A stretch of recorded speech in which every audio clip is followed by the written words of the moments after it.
We got a murder. We're at the murder scene. Last time on Doggone Rampa. We are on Chapter 2, top left corner. Spot it. You know that's what we're doing. We're getting locked in.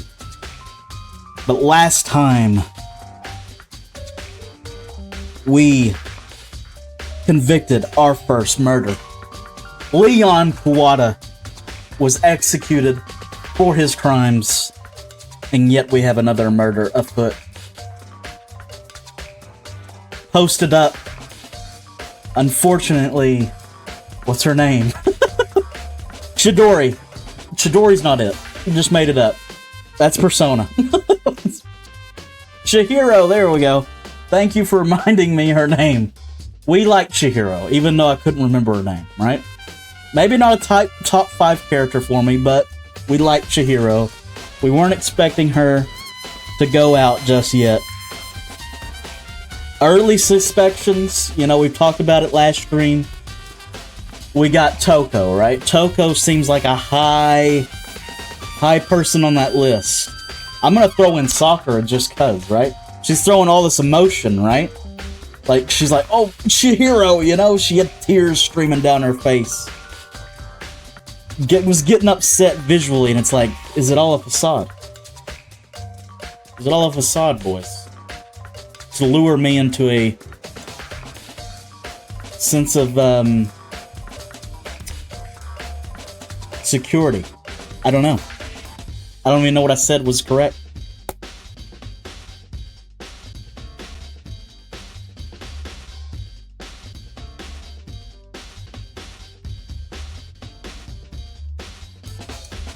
Anyway, I was looking at my chat, boys, because the Siri bot's out here doing work. I don't know what it's doing, but it caught me off guard for a second.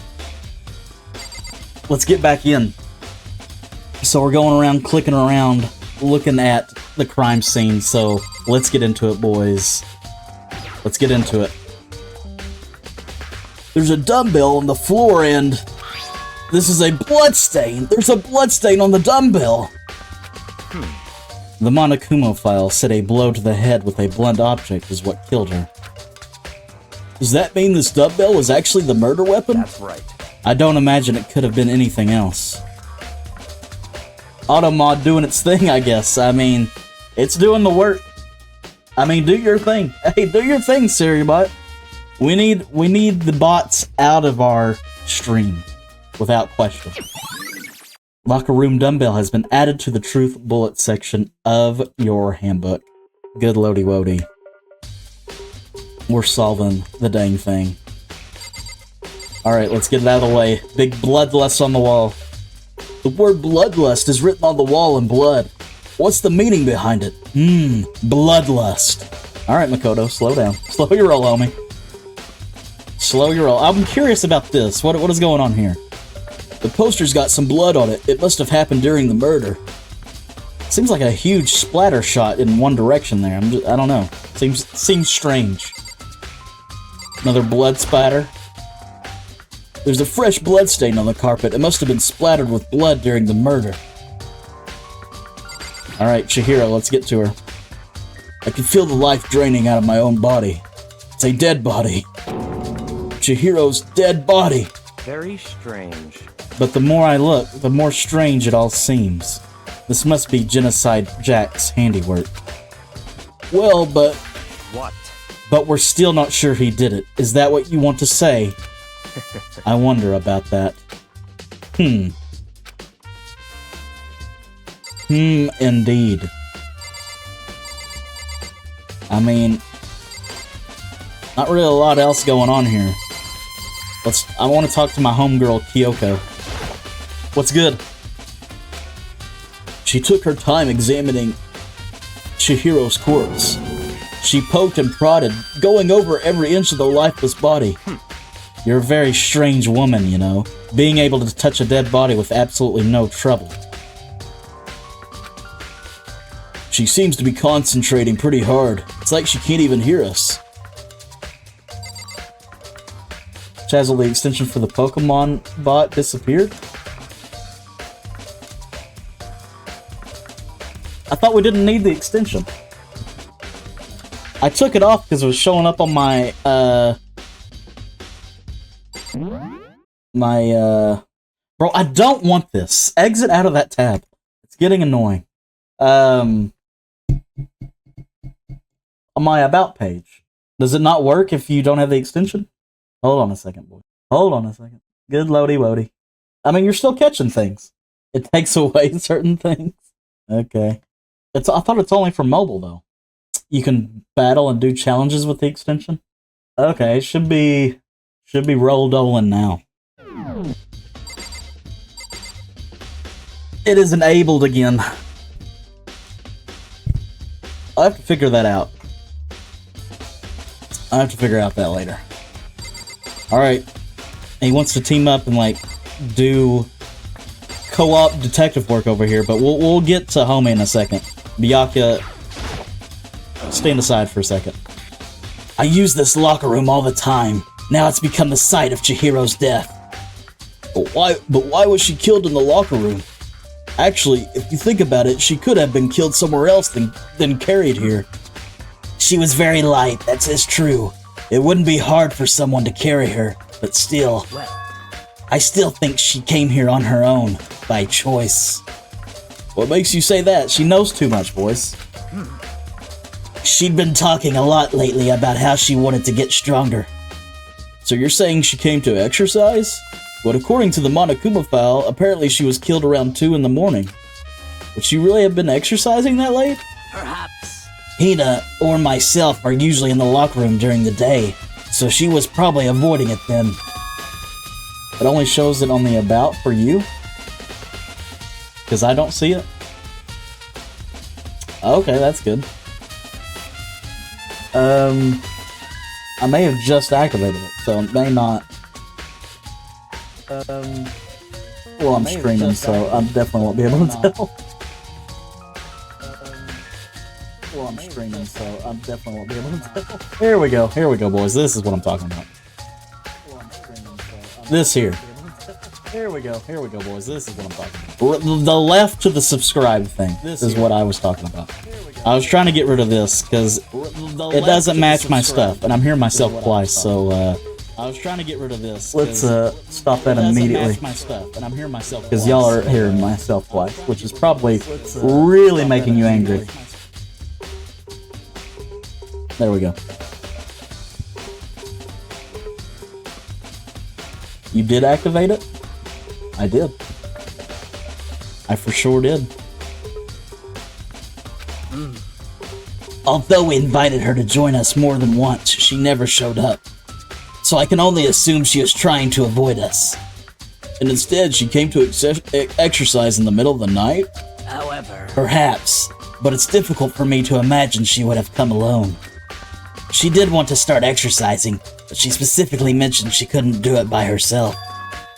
She needed support from others. So you're saying she could have come here in the middle of the night to train in secret? But that she also would have come with someone else? That's where it shows on PC, I think, but if you were offline or something, it wouldn't show. It definitely shows offline. That's how I found it when I was offline.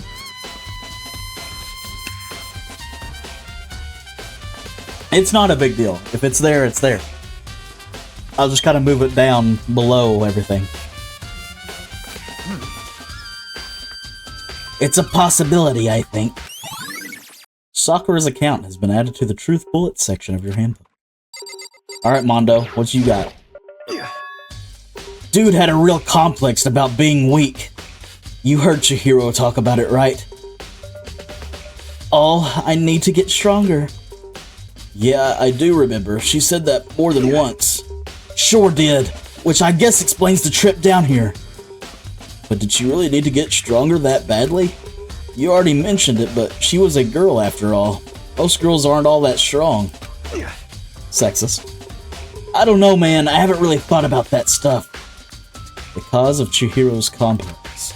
I can't help but wondering what it might be. Now I believe it's about time for us to move on. Huh? Already? What? New clues won't magically appear by standing around here. We need to check every aspect of this case. That's true, but Let's go. if you're satisfied, let's hurry up and proceed. He's so pushy. I got caught up with the wrong person this time. At least he didn't axe you, huh? At least he didn't just post you up in the boys' locker room, you know? So this is our next location. Huh? This place is related to the investigation? Come on, Makoto. Get it together. Get your stuff, put it in a bag, get it together, okay? Figure it out for yourself. It's no fun if you don't, right?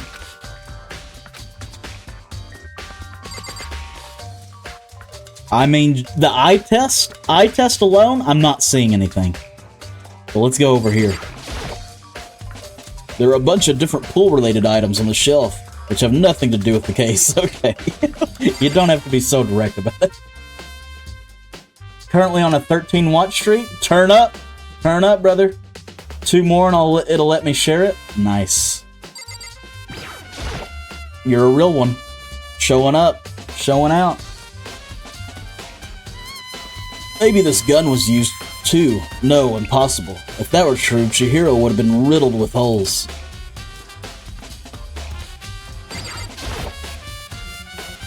If I remember right, this card reader is meant to work with our handbooks, right? What? Do you have an issue with it? If so, you should take it up with Monokuma. He said that, then quickly and sharply clapped his hands together. Did you call for me? Has he been domesticated? That's right. It seems that Makoto has a question for you. You need something? Sure, what's up? Well, it's just about this card reader. Yep. Yes, this card reader have all been designed to interface with each of your e-handbooks. You can only enter the locker room corresponding to the gender listed in your individual handbook. And it's impossible for 2 people in a row to go through while the door is unlocked, correct? Unbelievable. If there were some sort of erotic terrorist on the prowl, the ceiling-mounted Gatling gun would initiate a Swiss cheese slaughter. And the school regulations prohibit anyone from lending someone else their handbook, correct? Hydrate time? I am the ultimate Twitch viewer. Is this not even your final form, Fuyu? Of course. Correctly correct. So then, that means only girls can go in the locker room, and only boys can go in the boys' locker room. Good job, Makoto! Good job! Give it up! Give it up for Makoto putting it together, boys. I didn't know if he was going to be able to do it, but he pulled it off. Yes, sir. In other words, Chihiro's body being found in the girls' locker room means... Is this too loud? I didn't even ask you boys if the audio was too loud. Hey, Makoto, I can see right through you. See right through me? Allow me to tell you what you're thinking. Oh, Byakuya's getting a little annoying, alright? When I mean little, I mean a lot. Fools, this isn't even my final form! Since Chihiro was found in... Oh, switching up voices. Since Chihiro was found in the girls' locker room, the killer must have been able to get in there. So in other words, As such, the killer must be one of the girls. Did I get it right? such ignorance. Good lord, you're simple. But am I wrong? You should pay closer attention to the regulations. The answer has been in front of you the entire time. I liked it better when I was dealing with Kyoko. Can we switch out Byakuya with Kyoko? Kyoko's like my favorite character right now. Loaning your e-handbook to another student is strictly prohibited. Only the act of loaning a handbook is prohibited. Borrowing someone else's is perfectly fine. There's a loophole, boys. I wouldn't expect nothing less from the prodigal son of the noble Togami family. So you managed to sniff out the loophole in the regulations. Knowing you, I would bet you created it on purpose, didn't you? To add a little more excitement to things. Yeah, you're treating me like a puny little appetizer instead of the main course that I am. Now then, since the dead can't actually talk, they're not people anymore. They're things. Yep. Get it? Got it? Good. Wait, hold on, are you saying that's a loophole? But in order to borrow something from someone, that means someone would have to loan it. So, Why you? So sleepy. Just listening to you makes me want to pass out. Be more like Byakuya and get your poop together. Or else I'll charge you with criminal negligence. No more questions. Figure out the rest on your own damn self. Monokuma saying damn is kind of funny to me. It's all good. You could turn down a smidge? Okay. Even from here? Because I know that was a little bit earlier. Maybe something like that? How's that right there? Let me know. That's fine. Well, I know you're unfortunately lacking in mental faculties, so I'll fill you in myself. Pause. Pause on that, Byakuya. Let's head into the main hall. Whoa, whoa, whoa. the main hall.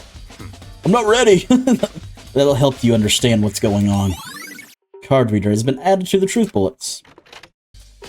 We came to the main hall. So, what are you looking for here? Does that mean I have to figure it out for myself? The hunk of metal blocking the entrance seems like some kind of machine. A surveillance camera, and that there's what I can only assume is a gun attached to it. It's so chilling.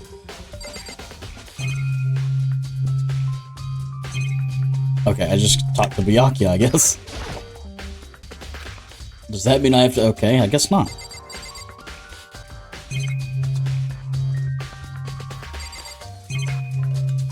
Oh, it's this. There's a mailbox here. Could there be something inside? It's an e-handbook. No, wait, there's 3 of them. But what are they doing here? So you finally found them. What do you know these were here, Byakuya?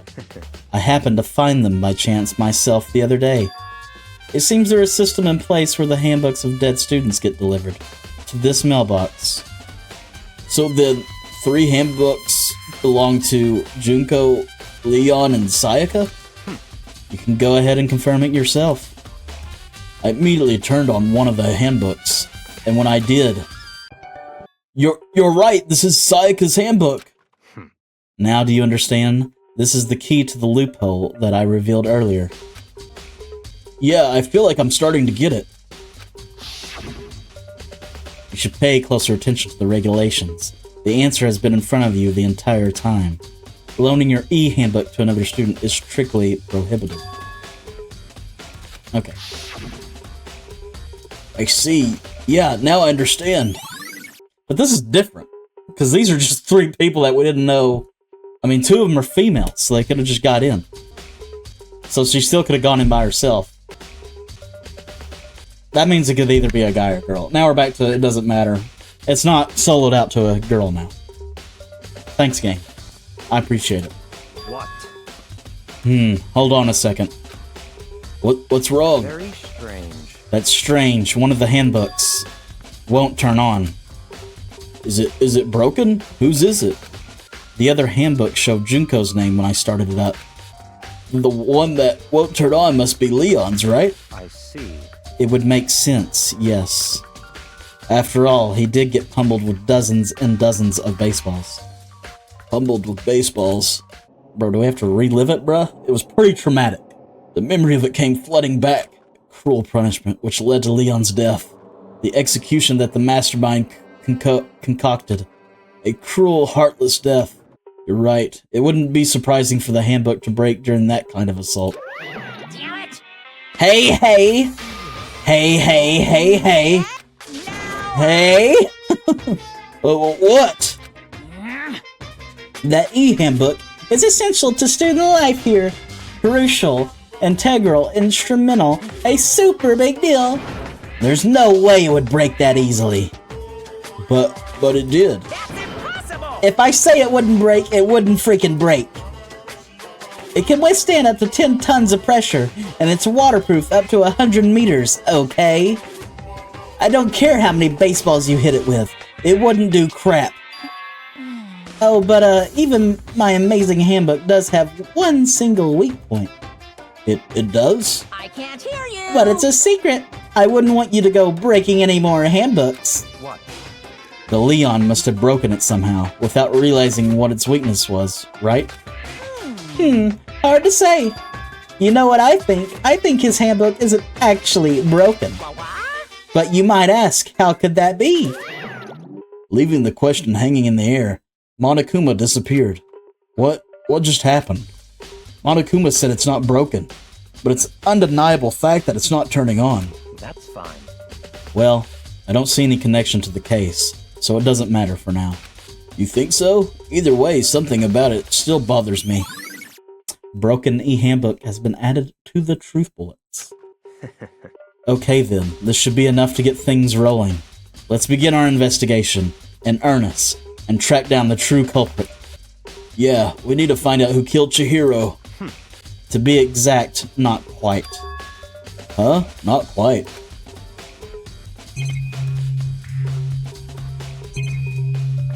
What you mean? What do you mean by that, Byakuya? To be exact, not quite. Certainly I want to reveal Chihiro's killer, but more precisely, I want to discover the true identity of Genocide Jack. Then you truly believe Genocide Jack is the one that killed Chihiro? Don't make me repeat. Absolutely. I have no doubt that Genocide Jack is the culprit in this case. That murderous fiend is Genocide Jack, right? What? There's nobody else it could be. A murderous fiend who kills again and again, using a bizarre and brutal method. They're like a ghost, attacking suddenly, then slipping away before the police can catch up to them. And what nickname did the internet give to this mysterious serial killer? Genocide Jack. They say he's killed thousands of people. That's gotta be an urban legend. Still, could one of us really be a demented, psychotic killer like that? You're not wrong to wonder. Words mean little right now. I have something that will prove it, and I can show you.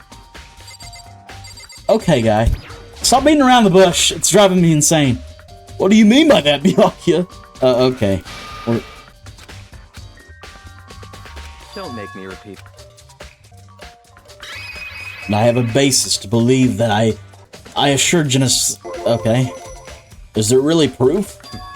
There's somewhere I'd like to take you. This will provide all the evidence you need. It's all clear now. Evidence that Genocide Jack is the one that killed Chihiro. Evidence? Does something like that really? Hey you two. Who is this? Big trouble. Need your help. I don't have time to play. We're with busy. Leave us alone. I mean... But it's an emergency. Emergency. Come on, please, you gotta help me. What's going on? Please! This is a serious emergency. Please, you gotta help me.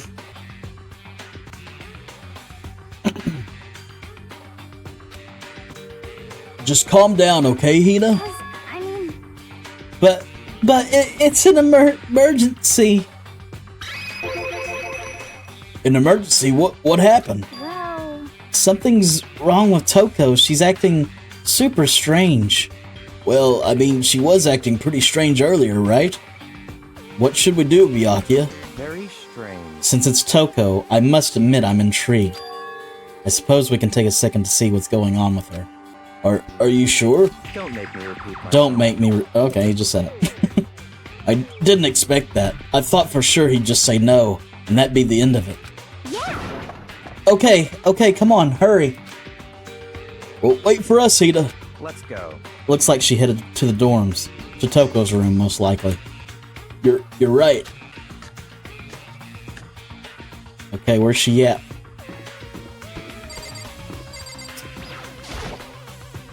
Is Toko inside some kind of emergency? Okay.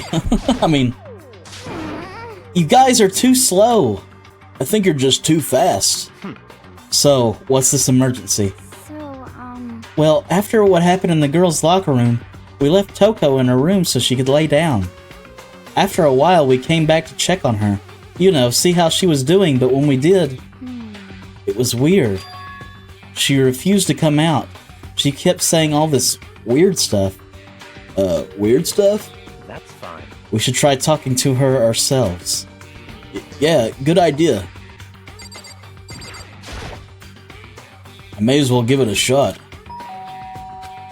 The door swung open, slowly and silently.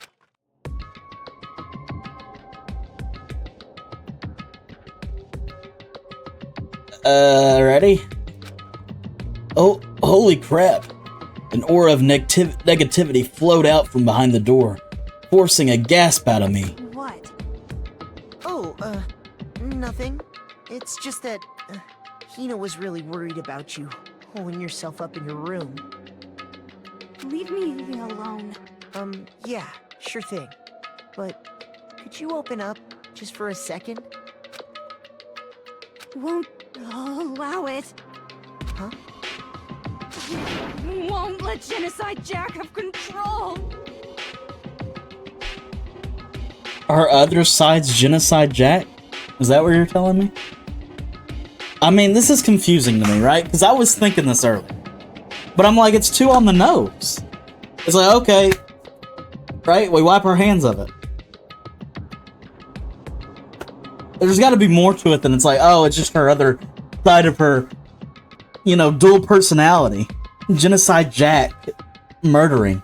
I mean, that seems like an open and closed case. And just like that, she slammed the door in my face.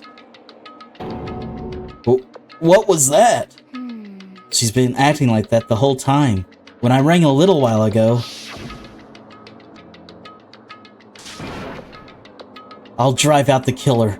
Drive out the murderous fiend. It doesn't make any sense, right? I was afraid to leave her in there alone, so I tried to bust down her door.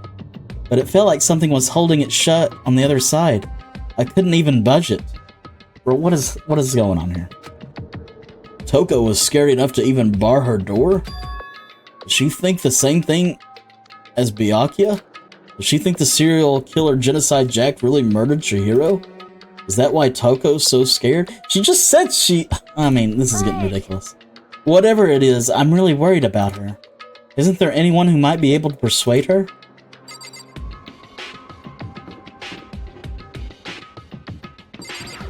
You've been awfully quiet back here. Hey, Byakuya, you think you could ask her? To come out of her room, I mean? That's fine. Sure, whatever.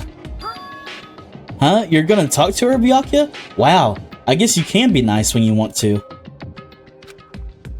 He just thinks she killed him. She just thinks Toko killed Chihiro. That's the only reason he's here.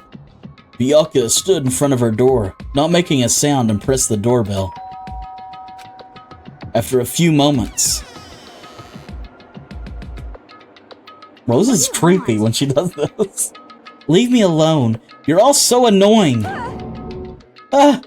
Bakula. Bakula? It's Byakuya. I'm sorry, I couldn't keep our promise. But don't worry, never again. I won't let Genocide Jack have control. Ever again. And with that, the door slammed shut. Even Byakuya couldn't pull it off. There's nothing else we can do. Let's get back to the investigation. Hold on! Hey Byakuya, what was Toko talking about just now? Something about a promise. What? Only I have no idea. Another one of her delusions, I'm sure. But... Stop talking. If I say I don't know, that means I don't know. Just let Hina take care of her.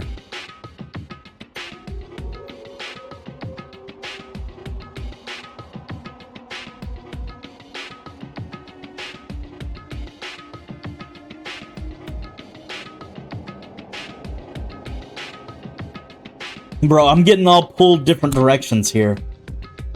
I'm thinking Byakuya did it. I think this is like reverse psychology, right? Where it's just like Byakuya's this cold-hearted person, and we're just supposed to, you know, accept that. And he definitely is, right? But it makes you, in your head, think, Oh no, Byakuya could never do it, because he's so cold-hearted, it would be too obvious. Well, guess what? It's a little reverse psychology, because he did it. I'm getting a little suspicious of Byakuya. A promise between Toko? I feel like this is a co-op murder between Toko and Byakuya. Call me crazy. I don't know, just early suspicions. Oh, yeah, okay, I'll stay here and keep an eye on her. Let's go. Well then, let's go. And the reason he's sticking with me is because I, in the first trial, convinced everyone, with Kyoko's help, that Leon was the murderer, not me. He saw that, and is just like, if I cut off him, he won't sniff me out. So he's getting close to us.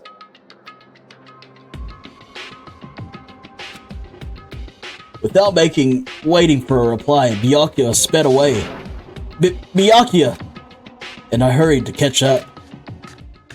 I tried to talk to him several times as we walked, but he didn't even look back, let alone say anything. He just kept on walking towards his destination. Finally, his feet brought him to a stop in front of a certain room. He's also leading us to different locations. It's like he's trying to be like, here's the evidence you need. Here's what you need to focus on, right? I don't know. It's fishy, boys. It's fishy. The library? Come on, let's go in. I mean, there's too many things to press on. Just, what is it? Is this evidence that proves it was Genocide Jack really in the library? Don't make me repeat myself. Don't make me say it again. Knock it off. What does a desk lamp matter right now? Oh. There are no clues there. We need to check elsewhere. I got a coin, though.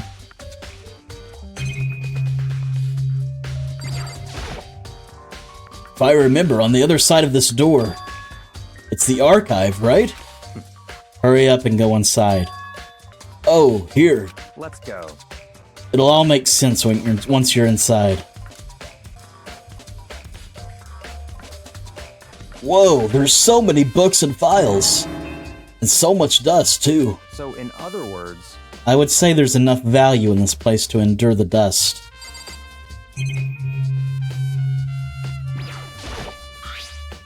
There's a wooden box. It's empty. Although, judging by the smudges and the dust, it looks like there was something inside. I don't know. It looks like rope or something? I don't know. I wonder what it was. There was an extension cord plugged in there. It proved very useful while I was in the library. An extension cord, huh? Another lamp. Huh? It's a desk lamp! Oh yeah, it's the same one I saw Byakuya using in the library before. What? Do you have a problem with the lamp? It was here before, then I moved it over there. It's too dark over there, so I thought I'd put it to good use.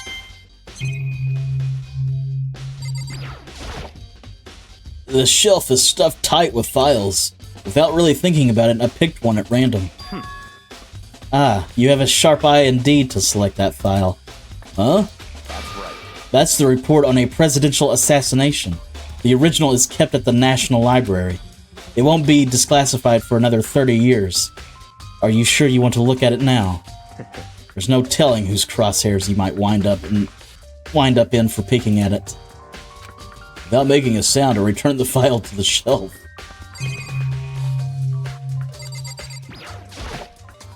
There's so many files stuffed into the shelf. What's in all these things? Those documents are dangerous. Dangerous? They detail all the people who control the world from behind the scenes. Dangerous truth for a commoner. You mean like members of the Diet or something? No, I mean the ones with real power. The secret council controlling everything from the shadows. If you're ready to be disappeared for it, take a look. There are some very interesting people in there. You're just kidding, right? Am I? I'll just let it go for now.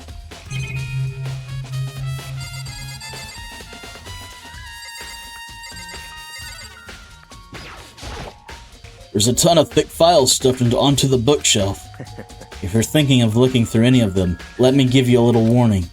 Those things are filled with graphic, disturbing photos from all kinds of crime scenes. It's the kind of thing any normal person would never want to look at. Be careful. Huh? What do you mean? All those files are investigation reports related to different cold cases. Those are internal documents for police eyes only. They're not the kind of thing you expect to leak. Oh.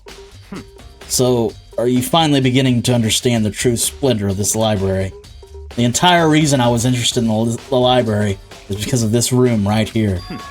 It's home to classified government documents, police records, things no ordinary person would ever see. Isn't it magnificent?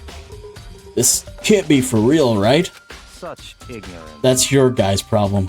Anything that doesn't fit into your preconceived reality, you labeled it a lie. Well, it's not that. It's not like I totally refuse to believe it, but I mean, there's just so much. How could anyone have put all this together?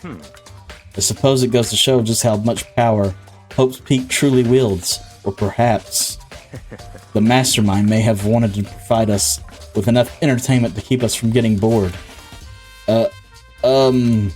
It's no use. I can't keep up with all this. It's just too unreal. What's wrong? You still can't believe it? What about you? How could you believe it so easily? Things like that are usually impossible. What do you mean, usually? Usual, normal, ordinary, simple.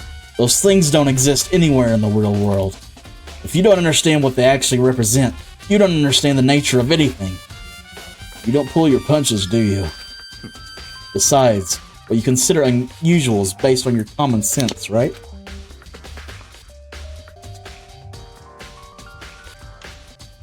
But what makes you think your own common sense applies to me at all? The documents gathered here are genuine. I've reviewed them multiple times. Hold on a second, you're saying you've read all these documents in more than once? But all this has to be like top secret confidential stuff, right? So why? My family has a reading room just like this at our home. Ours is bigger, of course, and not as dusty. Huh? Members of the Toigami family have access to any variety of government-related documents. That includes foreign powers as well as domestic. How is that possible? So, in other words... I already told you, there's a secret council that controls the world from the shadows. My family is a member of that council. And I have with me the bloodline that will allow me to one day bend the world to my will. Alright, guy. I'm really tired of Byakuya, you know? It's like, alright, you get it. This dude's gonna die, and it's gonna be hilarious. We're gonna laugh at it, we're gonna grab hands, just in a circle, just laughing, having a picnic, just having a good old time watching Byakuya just get torn apart. What's his special ability? Prodigy or something? I don't know. But to become such a ruler, I must know all levels of this world, backwards and forwards. So whenever I have time, I like to review whatever documents and materials that interest me. Which is why I proclaim without a doubt that the materials gathered here are the real thing. This is beyond believing or not believing. Byakuya is actually starting to scare me more than the actual mastermind. And what always interests me the most were the cold cases, the cold case police investigation reports. Reading through those reports has always been a hobby of mine, ever since I was little. It's excellent mental exercise. I solved more than a few of those cases just by reviewing the reports. And among all those reports, one of my recent favorites is the Genocide Jack case.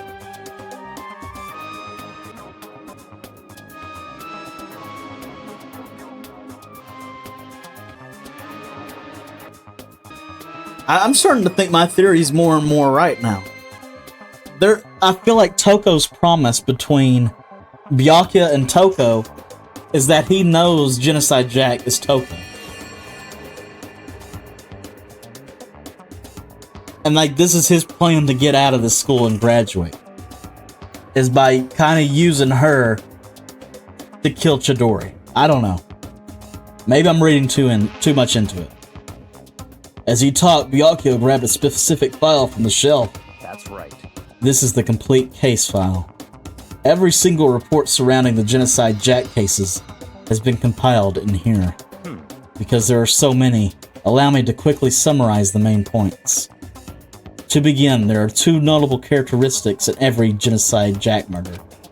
The first characteristic is that every crime scene the word bloodlust is written in the victim's own blood. And the second is that when the victims are murdered, their bodies are suspended in a certain way. Bloodlust is written in blood, and the victim's body is suspended. It's exactly the same as what happened to Chihiro. Save your surprise. The best part is yet to come. For the second characteristic, or the victims are suspended, the only ones who knew about the particular fact were members of the police and other higher-ups. By all accounts, nobody in the media ever found out. Huh? In other words, no one on the news, no one online, nobody knew about the aspect of each crime. Only key officials and the killer himself knew about the act of mounting the victim.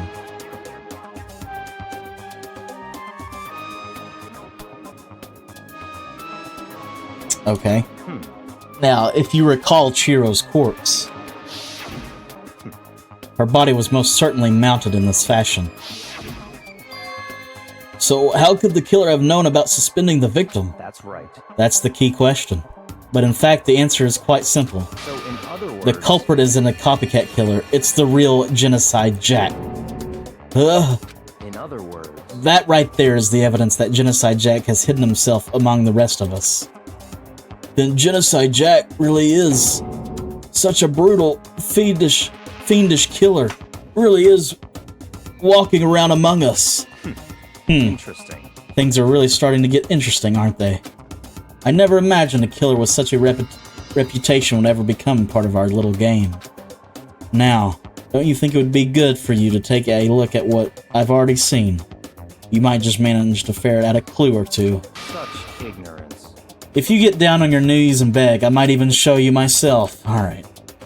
Just always gotta have something, don't you?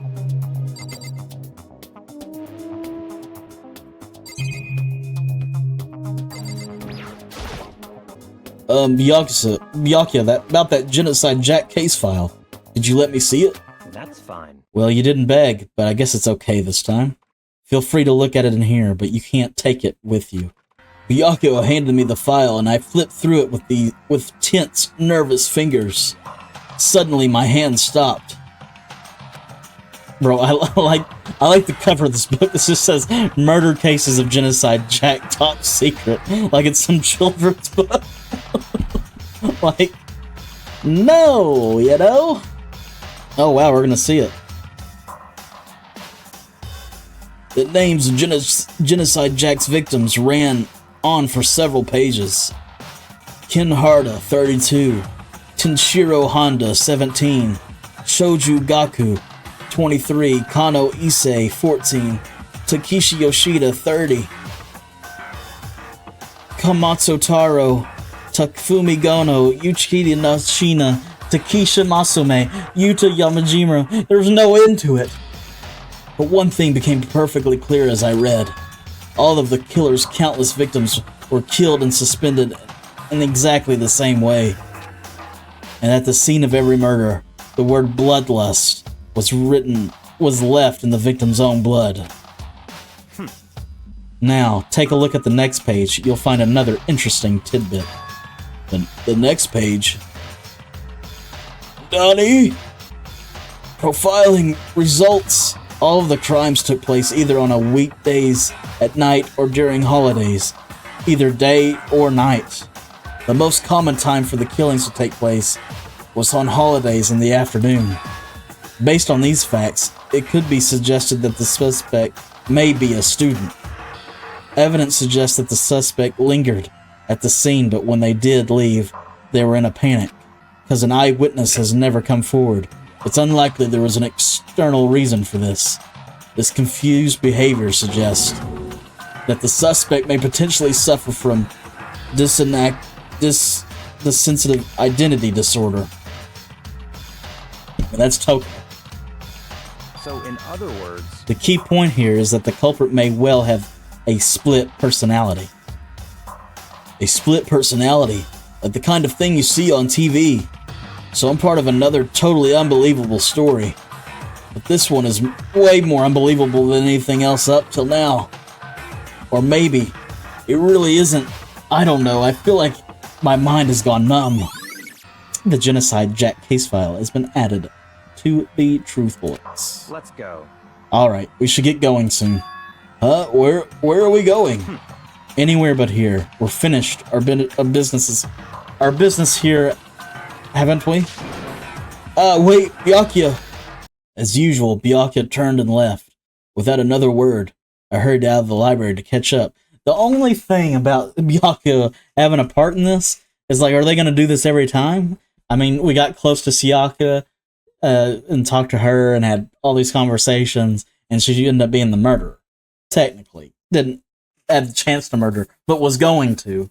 I don't think they're going to just repeat that. So it's a little... I don't know. I'm not sold yet. I'm not sold on it. As usual, Byakuya turned and left without another word. I hurried out of the library to catch up. Well, this is where we part ways. I have some things I need to take care of before this class trial. Just all of a sudden like that? I don't have time to play with you. Come on, enough of your gnawing misapprehensions. Did you really think we'd be together the whole time? Take responsibility for yourself and do something useful. Move the investigation forward on your own. Goodbye. Well, goodbye. Just like that, he was gone. Just as quickly as he'd asked me to join him, he'd cut me off. In the end, I felt like I was just some plaything getting tossed around. That's what I'm saying. Like he was just leading him, right? It's strange. This ain't Pokemon. Unfortunately, it is not. It's doggone Rampa. It's doggone Rampa time.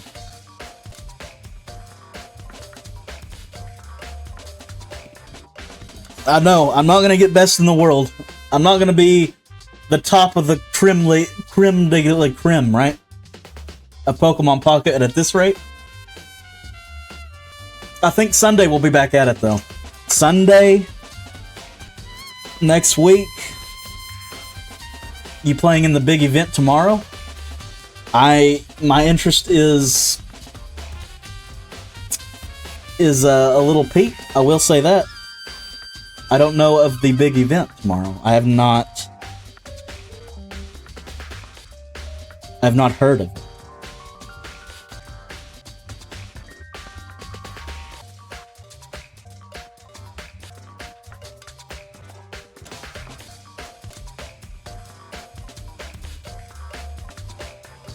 I mean, you know, I'm trying to search it up, and it's just not giving me the results, boys. You gotta play on Saturdays. It's always the biggest tournament of the week. Here you go. My interest is piqued. I want to know. I mean, what's the main one here? Oh, okay. Pocket Mads? Mega Mayhem? I haven't seen this one pop up, I don't think. At 11 a.m. CST. 250 prize pool.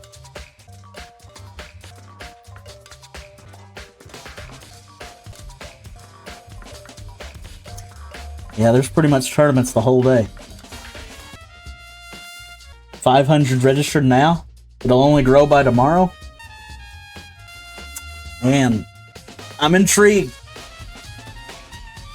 I usually go late though. I usually stream late. I'll register. We'll register.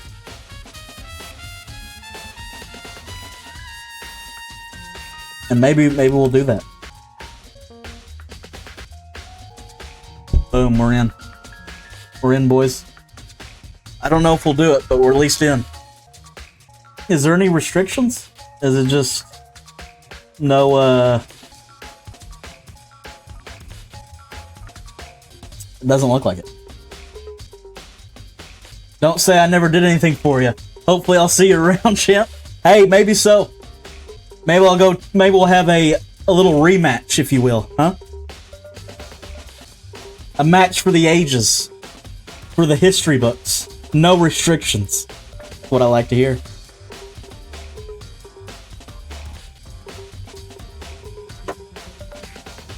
Yes, indeedy. A battle worthy of song? Maybe so.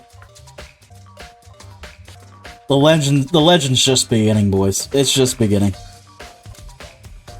See you around. See you later. Appreciate you stopping by, dropping the old knowledge bomb. I mean, he's a real one. He's a legend. He's a legend for a reason. I mean, you know? I don't have that much aura, boys. I wear the shades and the cap, but you think I'm holding around that aura? Just wearing it like a cape over here? No shot. Not yet. I'm not there yet, boys. In the end, I felt like I was just some plaything getting tossed around. At the same time, I'd uncovered some really important clues thanks to him. Genocide Jack. He's the one that killed Chihiro. And that murderous fiend is one of us. But who is it? I have to find that out, no matter what it takes. And to do that, there's somewhere I have to go. Investigate one more time. I have to go back to the crime scene, the girls' locker room. I should check the boys' locker room too. And the others might have come up with some info I might find useful while I'm at it. I need to find out everything I can. Alright, let's head to the pool. The pool with the locker rooms. Let's get in there. Let's get in. Hifumi, what's good? Ding ding ding! Hifumi has discovered evidence revealing the identity of the culprit. I feel as if... Another stat increase for me. Evidence? What did you find? I cannot reveal that just yet, but I guarantee that what I found will steal the killer's breath from his lungs. Are you sure about that? Oh yeah, Miss Lundenberg said she'd witnessed something worthwhile too. Really? What'd she see? She refused to tell me. It's like when a girl bullies a boy she really likes, right? Okay, so where is Celeste now? The warehouse, by the dorms. She was there, but at the same time, not there. What's it gonna be? You know? What's it gonna be? Wrong button. Okay, I thought we were going to see Celeste, but okay. Let's get in the boys' locker room.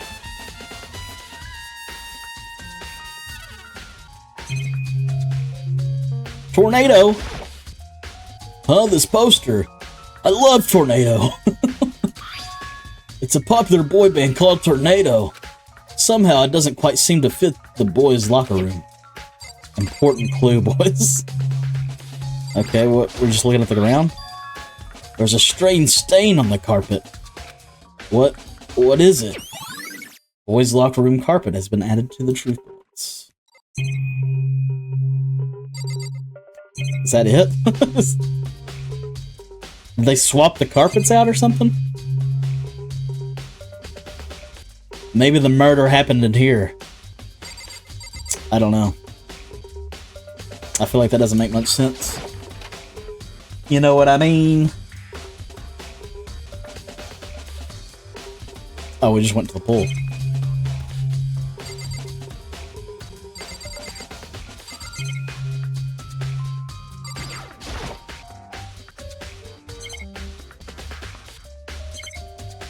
It's a weird spot to be. Bro, you know there's gonna be a murder in here. I don't know, maybe not. Weird to put me in that spot, though.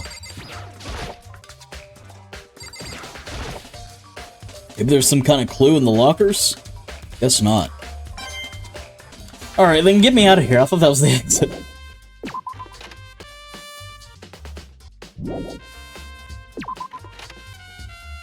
Alright, back to the girls' locker room.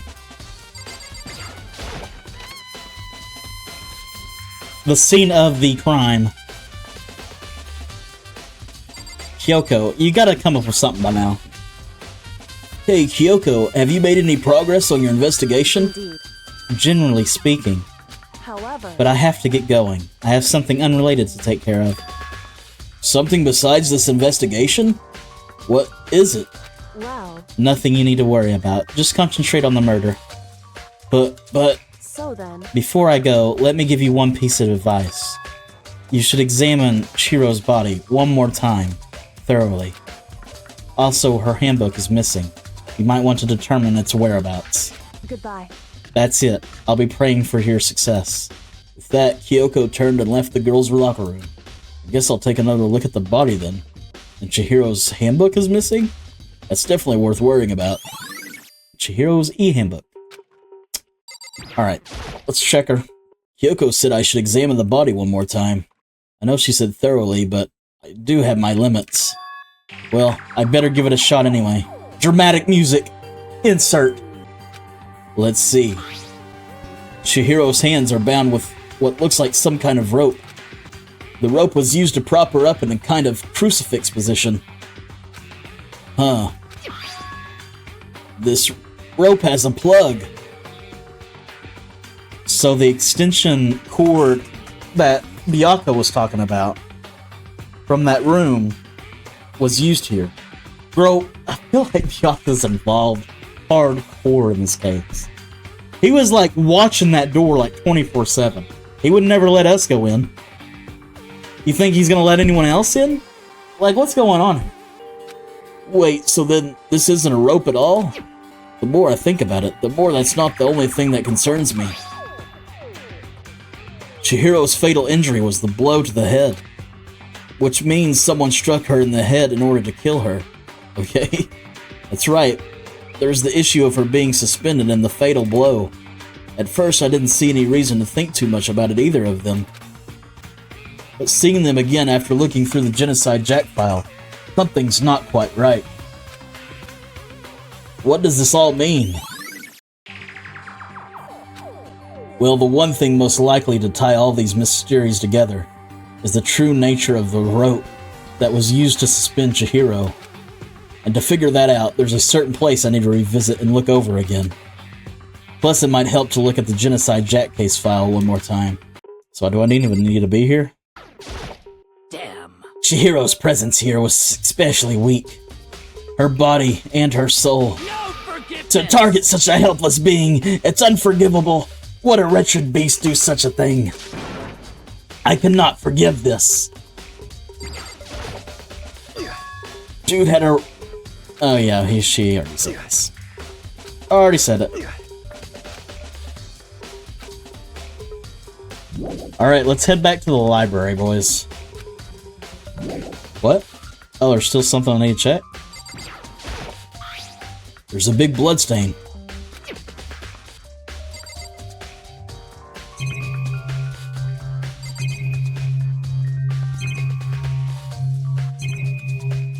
I mean, Chihiro again? Chihiros are bound with... Yeah, we already talked about that.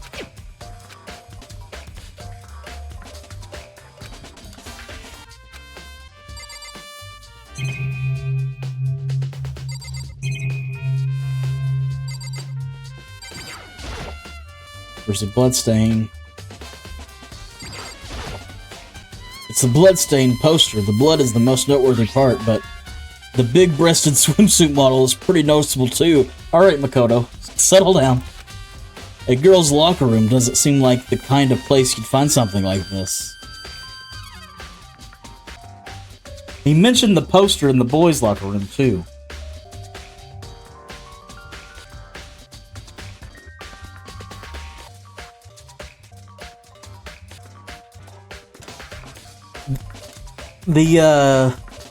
The murder happened in the boys' locker room. I feel like it happened in the boys' locker room. Someone swapped the posters and the rugs. That's what I'm thinking. Oh, but wait, that reminds me. The poster in the other locker room is... That's right, there's definitely something strange about this. The boys' locker room, there's a poster of a popular boy band. And the girls' locker room, there's a poster of a big-breasted swimsuit model. The posters have been switched? But if they were, why? What reason would anyone have? Maybe I should talk to someone who knows a little more about the locker rooms. I mean, the only thing that makes sense if the murder happened in the boys' locker room. But they wanted it to be in the girls'. But why would... I don't know. This is getting confusing, boys. Can I leave now? Yes.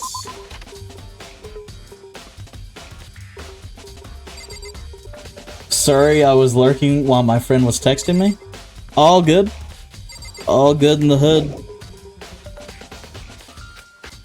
It can't be out here. Alright, back to the boys' locker room. Is there something else here?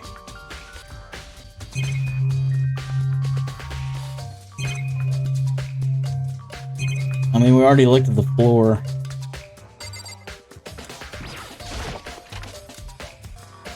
Had stream on picture in picture though. Very nice. I don't think anything's here, you know?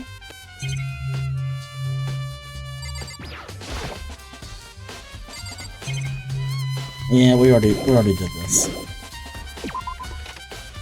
Plus, it wouldn't let me leave the pool, probably.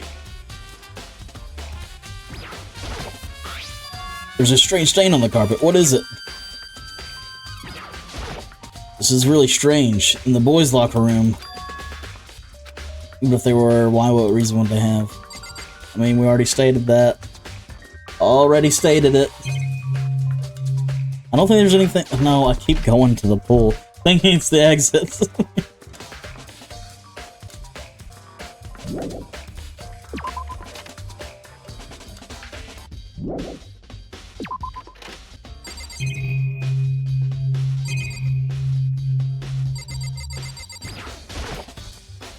Boys' locker room card reader.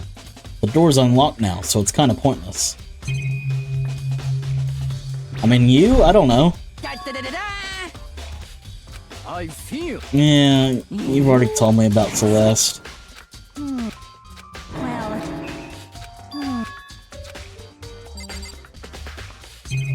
I don't know what I'm missing.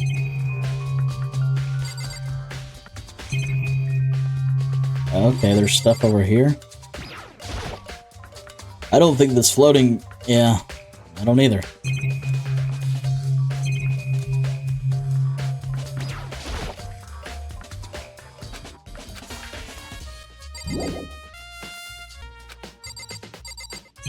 I mean, you're gonna have to tell me, because I don't know what it is.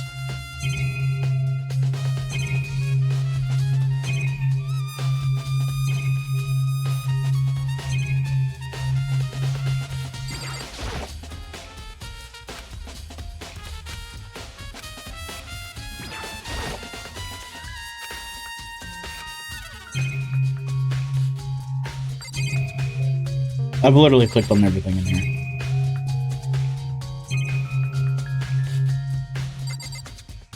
Let's go back to the girls' locker room. I don't think it would let me leave when it couldn't let me leave earlier, so... I mean, if there's something else in here. The word bloodlust. I just... Yeah, I think we're good here. Try the key holders? Well, I thought I've already checked both of them. Yeah.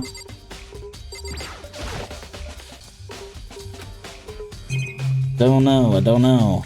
Unless there's something in the boys' locker room I'm missing. This is one of the monitors. I had a brain fart? Yeah, I'm having one myself. I mean, it's pretty easy for me to get one, but... Show me your truth bullets? Show me your moves! Okay.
I mean, I feel like I've interacted with everything.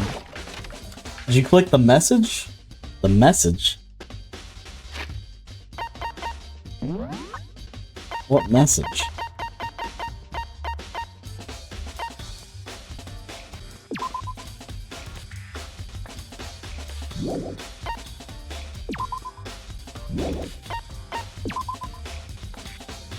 The bloodlust message? Yeah, I've already clicked it. I did. I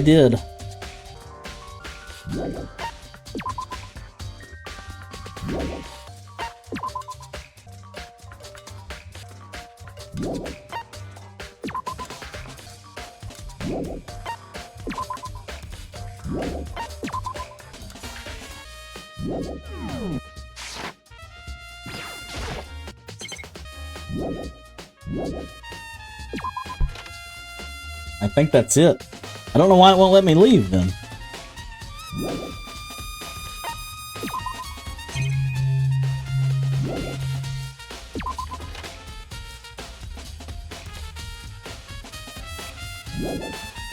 I'm sure there must still be more left waiting for me to discover.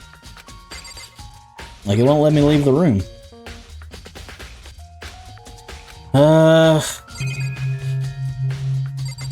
I feel like this is gonna be dumb, you know?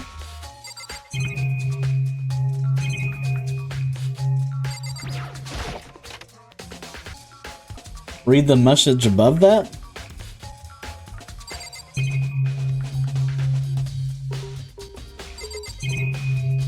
What do you mean?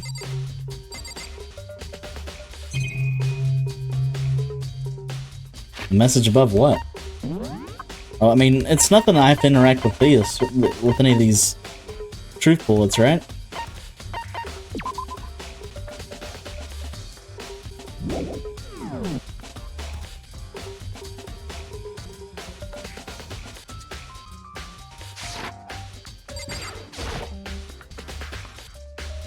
You spend a lot of time exercising in the girls' locker room, right, Sakura? Of course.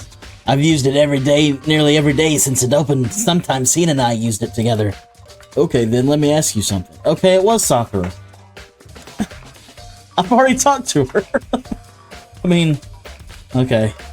Do you think the posters in the boys' and girls' locker rooms could have been switched? I guess I was supposed to come to that conclusion to ask her, since she's always in here. I'm sorry. Sorry, I can't really say. I've never really paid any attention to the posters. I see. However, But there is something that's been bothering me about the locker room. You see, I like to drink a little protein coffee every time I finish exercising. We have protein coffee? In the warehouse. It's not the highest quality, but I don't have a lot of other options. I mix protein powder with coffee, down a glass of it after exercising. Anyway, the other day I spilled some on the carpet in the girls' locker room and it left a stain. I told you, boys! I told you their rugs were switched. I knew it. The murder happened in the boys' locker room, and it was switched to make it look like it was the girls' locker room, which doesn't make sense because we just ruled out that it doesn't matter. Anybody could have been in either of the locker rooms, so I don't know why switching them matters, but, well, I'll digress. Anyway, the other day I spilled... Oh yeah, okay, I heard that. A stain? But I don't see any stain on the carpet now. of course. Exactly. I noticed it earlier. The stain has disappeared. I can only assume someone came along and cleaned it up. But still, isn't it unusually clean? As though there was never a stain here to begin with. It is very true. Now we can leave. Okay, see, up 11 right now? Very nice. I feel like I'm always streaming when they're playing. Okay, 2 places I want to go here. First, I want to go to the library. So let's go back here.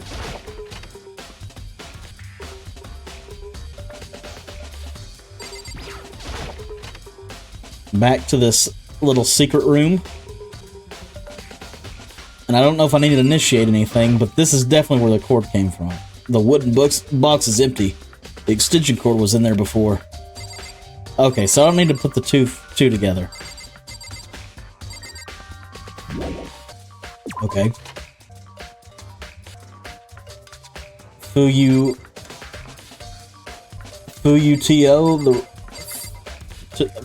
to the rescue, I see. Oh, okay, there's still more I need to check.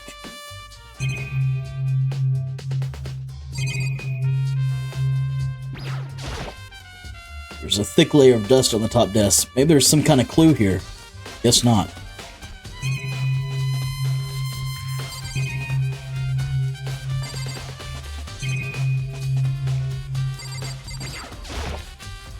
The lamp won't turn on. Oh, I see, it's not plugged in. The lamp's cord isn't long enough to reach the outlet from here. But last time I saw it, it was definitely on, and it was definitely right here. Oh, that's right, Byakuya was using an extension cord. But there's no extension cord here now. I wonder if... Okay, that's... I knew there was something to tie the extension cord into the murder, so... There we go. There's still more? I mean, there's definitely a lot to look at, but... The shelf is packed with tub, but looking at it, maybe there's some kind of clue here? Guess not. The shelf is packed with... Maybe there's some kind of clue here, guess not. Got a coin, though. The lamp. It was always the lamp. I mean, do I need to look at this again? There's a thick layer of dust. Maybe there's some kind of clue here, guess not. Envelope?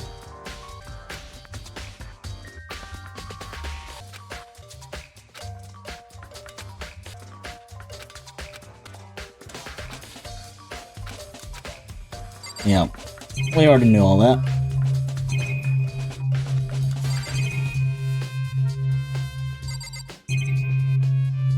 I think we're good here. Maybe it's inside the room.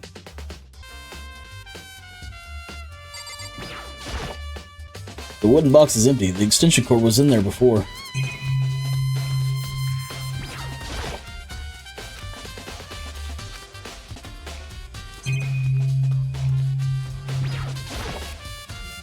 The desk lamp. Byakuya grabbed that one thing from over here and put it over there. It sure is dark over there.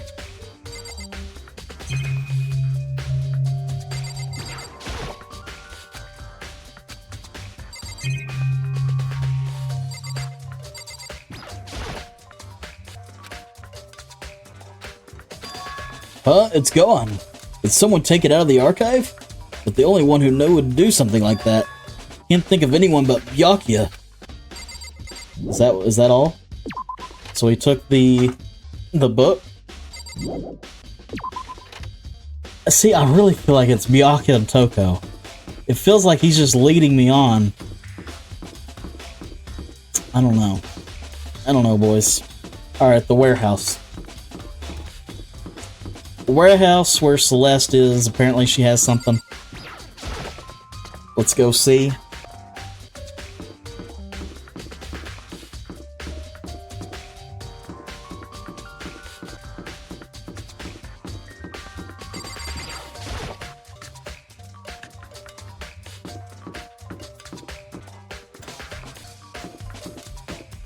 I forget where the warehouse is. It's in here, right? Celeste, what are you doing here? This warehouse is amazing. It has absolutely everything one might need to live a full life. From food, to clothes, to towels, there's an endless supply to choose from. I see that, but have you found anything related to the case? Most unfortunate. I knew you were going to ask me that. I thought talking about the warehouse itself might misdirect you, but I see it was pointless. Then you did find something. Very well. I will tell you and only you. Actually, last night I saw her.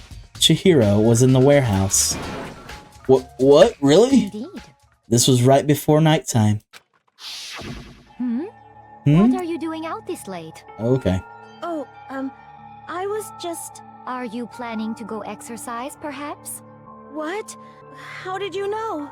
Because I can see a blue track jacket sticking out of that duffel bag you're carrying. Perceptive.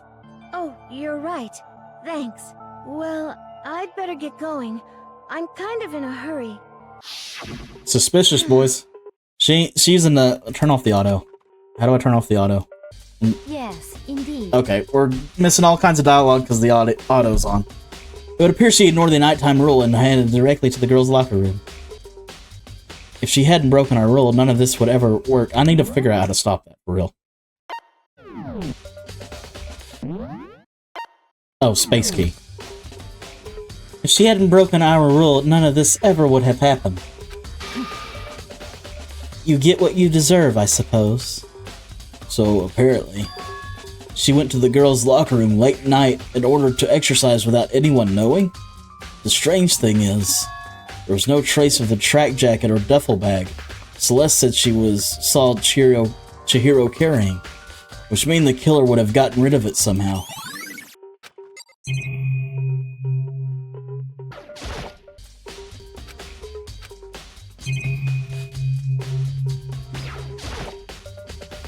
There's all kinds of stuff piled up everywhere. Towels, jackets, looks like they put together a good collection of school equipment.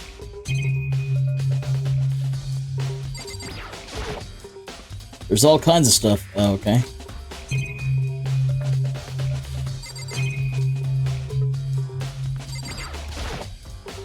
Is this the fridge Sayaka mentioned? I don't even remember that. I don't see anything noteworthy in here. What is he talking about? There's all kinds of stuff. Okay. Can I just leave?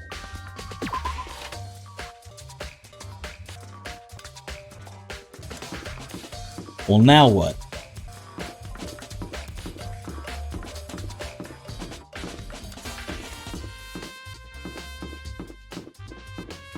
Knowing that that Celeste saw Chihiro, will that change some dialogue with anybody?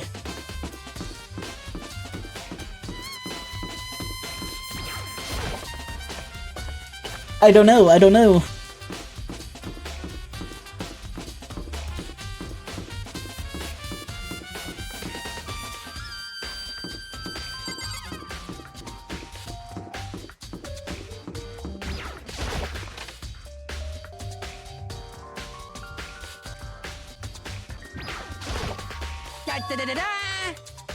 I feel. That's it. I'm sure of.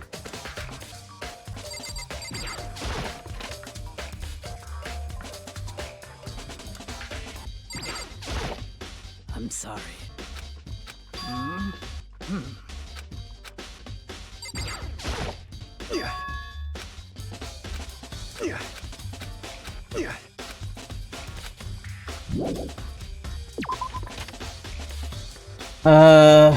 Okay, let's scour about, boys. Let's scour about.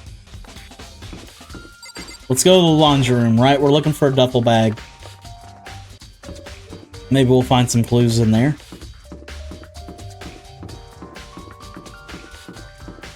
I hope this is not like the knife situation where it's been like 30 to 40 minutes trying to find a knife.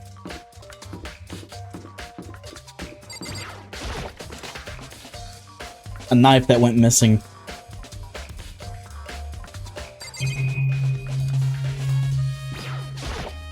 It's a washing machine. Sick, bro. That swimsuit is still hanging out to dry.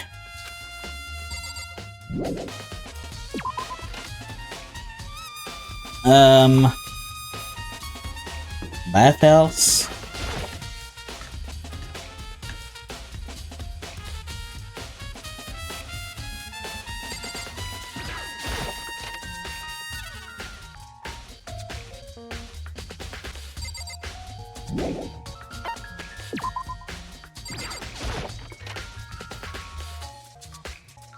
I'm just wanting something to show up in here, you know? I don't know why. I feel like there'll be a murder in the bathhouse. Make it happen.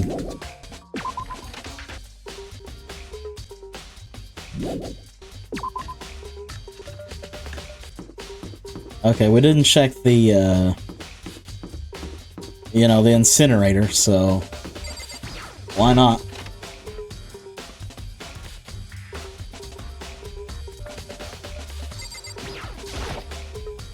This is the trash room, the dump in other words. But with the gate in the way, I can't actually get inside.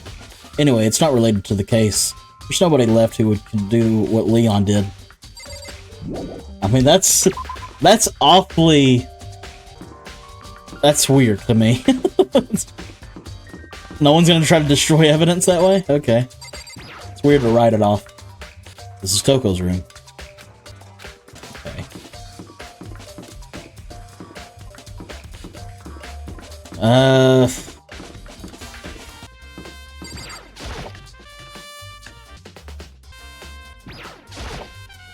Oh, Hina, how's Toko doing? Same as before. She won't come out, and she just keeps on mumbling something about Genocide Jack. So I just left her there. You left her there? My head was all swimmy, and I was getting pretty hungry. Yeah. Oh, but don't worry, I'm gonna head back as soon as I'm done eating. Togo's not exactly pleasant, but I'm still worried about her. Speaking of which, what are you eating? Huh? A donut, of course. Of course. There's two things I'm sure God created: outer space and donuts. Really? I bet Chihiro would have liked to eat more donuts. Maybe that was her one big regret. I should have tried to spend more time with her. Come to think of it, who did spend time with? Come to think of it, who did she spend time with? Well... Yeah, she was a little bit strange. Didn't really hang out with the other girls much. It was like she was trying to keep her distance from us. Actually, Sakura did something similar. She said that even though you and her invited Chihiro to exercise with you, she always refused. Yeah, totally. Yep, it's true, and it wasn't just us either. It was like she stayed away from all the girls. Was she just shy? I don't know, she talked to the boys all the time. Isn't it kind of weird to be shy around your own sex, but totally fine with the opposite sex? Oh wait, maybe she used to guys spoiling her. The law says you can't judge a book by its cover, right? You think so? I never really saw her as that kind of girl. Oh, okay. Was not expecting that. I was expecting to be talking to guys that may have gotten a little friendly, if you will, you know? Nighttime? I'm getting tired of waiting. Shall we just plunge right in? It's the moment you've all been waiting Oh, wow, for. we're already getting to the class trial? Class trial! Oh, wow, I thought it'd be a while before we got to the class trial. You remember where to meet, right? I do. Please go through the red door on the first floor of the school. I don't want to do this to you boys, but how long is this trial gonna be? Like, do we have enough time to do the trial? Or is it gonna be too much? You didn't spend 30 minutes looking for a knife this time? That's why? Well, fair point. You know? You don't have to insult me. You don't have to come for my jugular over there, Fuyu. But, fair point. Point taken, okay? See you soon. Around the same length as the previous one? Okay, fair. Begin the class trial, or it's about to begin? The red door is right through there. Wow. Bro, if I didn't look in the right places, it could have took me forever to get to, Hina in the dining room to talk to her, you know? Bro, this one, I don't know who did it. I mean, I feel like Toko and Bianca are pretty high suspects right now. Alright, let's do it, boys. Let's do it. We'll do the class trial and finish up the stream with it.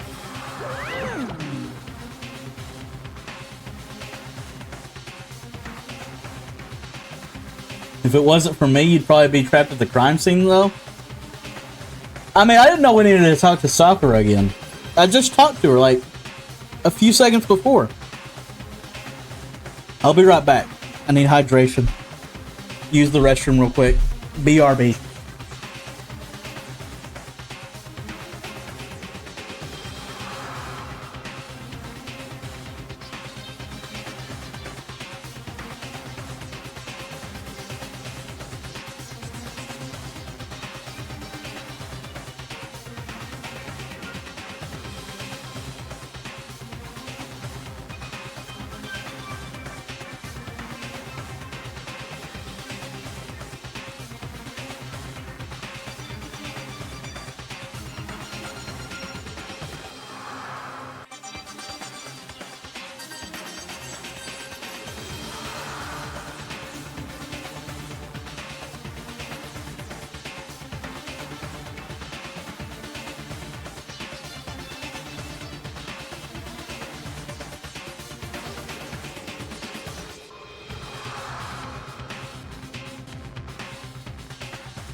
We're back, boys.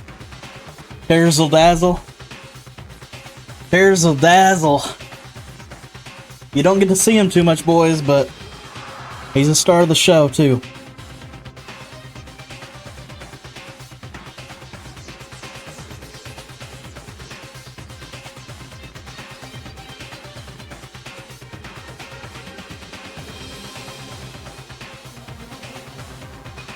That's your chair's name? I know.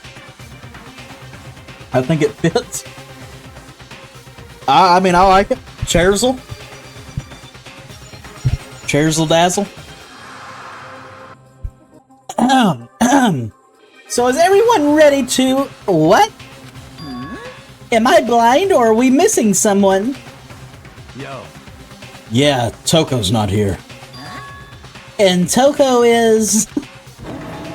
You really don't remember? Come on. Kidding, I'm just kidding. How could I forget the murderer? That little nut job. She's a crucial part of the class trial this time. I bet. What are you gonna do?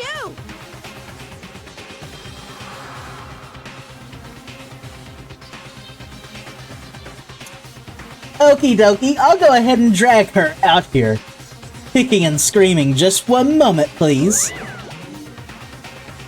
And just like that, he said a few minutes later, he reappeared dragging Toko behind him. I told him I didn't want to, but he forced me. I can't believe you would drag a girl around. Terrible, you're terrible. Whew. So now everyone's here, right? Okay then, hustle onto the elevator and let's get this show on the road. I'll see you guys down there. Let's go. So shall we get going? It's time to find out who killed Chihiro. Chihiro Fujisaki. She was so gentle, so calm and meek. Nobody had any problems with her. Well, someone did. Someone made the choice to kill a girl like that. And that murderer is one of us. Someone standing right here. It was Toko Fukawa.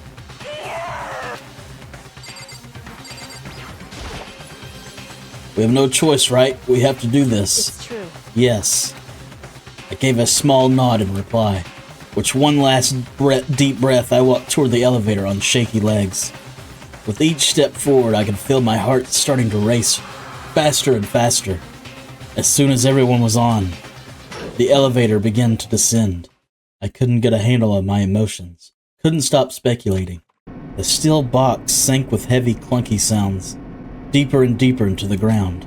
And as we went deeper, the uneasiness in my heart grew bigger and bigger. The elevator was unaffected, however, and continued to descend without hesitation, until finally, it came to a sudden stop. We're back, boys! What do you think? I redecorated it. It's so fresh and it's so exciting, huh? Don't waste our time with stupid questions. Let's get this over with. He's like, damn. Good. You're raring to go. Gotta say, I don't hate it. Not at all. Well, Okay then, let's get this show on the road. Everyone, please find your assigned seats. And so the curtain opened once again.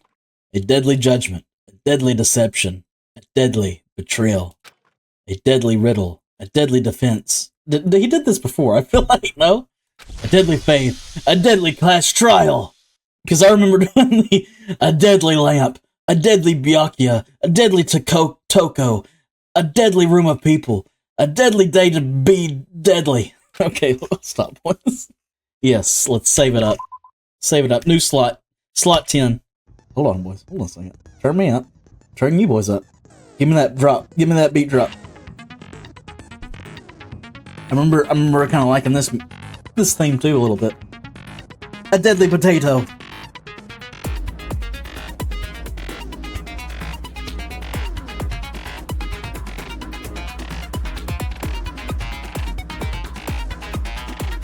Alright, boys, I'll stop.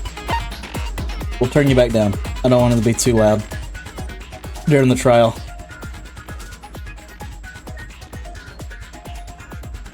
Alright, let's open e-handbook. Let's go through the case, boys. You know what? We're not. We need to set our skills. Increases the influence gauge by 2, effective during the class trial.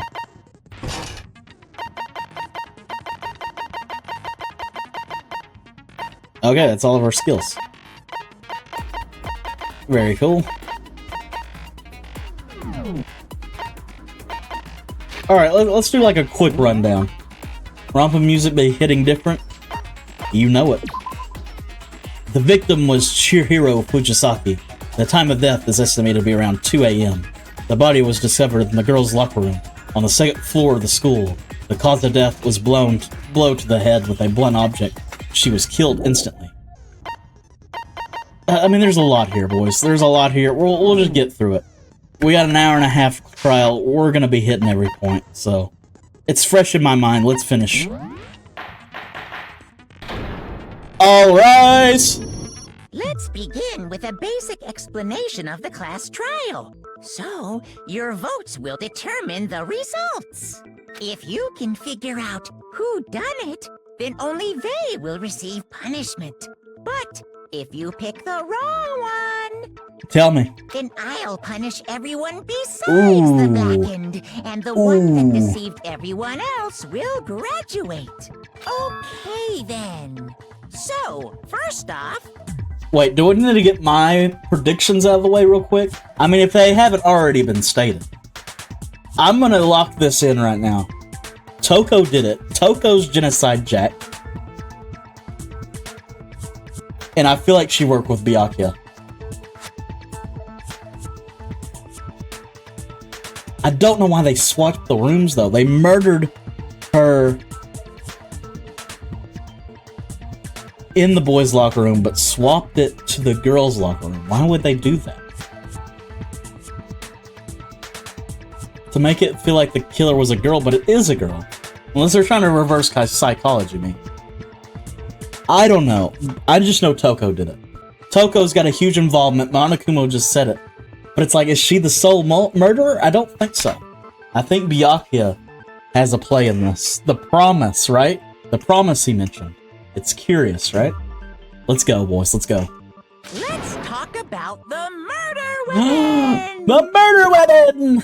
First, we have to make clear what was used to deliver the fatal blow. Well, that's easy. We all know that. We're getting the easy ones out of the way. Locker room dumbbell. Exactly. Chihiro's fatal injury. It appears it was a head wound. Yep. According to the Monokuma file, why is my... used a blunt instrument. But what kind of blunt instrument could it have been? I'll tell you. Oh, okay. Really thought I had that one. Chihiro's fatal injury. It appears it was a head wound. Yeah. According to the Monokuma file, the killer used a blunt instrument. But what kind of blunt instrument could it have been? I bet it was an iron pipe. Okay. Well, that's definitely... I mean, thanks, Yashiro, for making it real easy. I'm excited to see your reaction as this unfolds. I'm looking forward to it. I don't know how off I am. It was covered in blood, and there was nothing else at the scene that could have caused that kind of injury. And the wound on the victim's head is consistent with the shape of the dumbbell. As far as Bingo I'm dingo. concerned, there's no mistake and no room for doubt on this one. You looked at her head wound? Come on, Tina, get with it. Yay! That's so creepy! Get it together. If Come on. you don't mind, I will proceed from here. Let's move on to discussion of the culprit. See, it's like, guy, why are you having such more involvement with this one this go around, you know? It's weird. It's weird, guy. Although, I believe the criminal behind this heinous act is already quite clear. What? For real? And what? What's going on?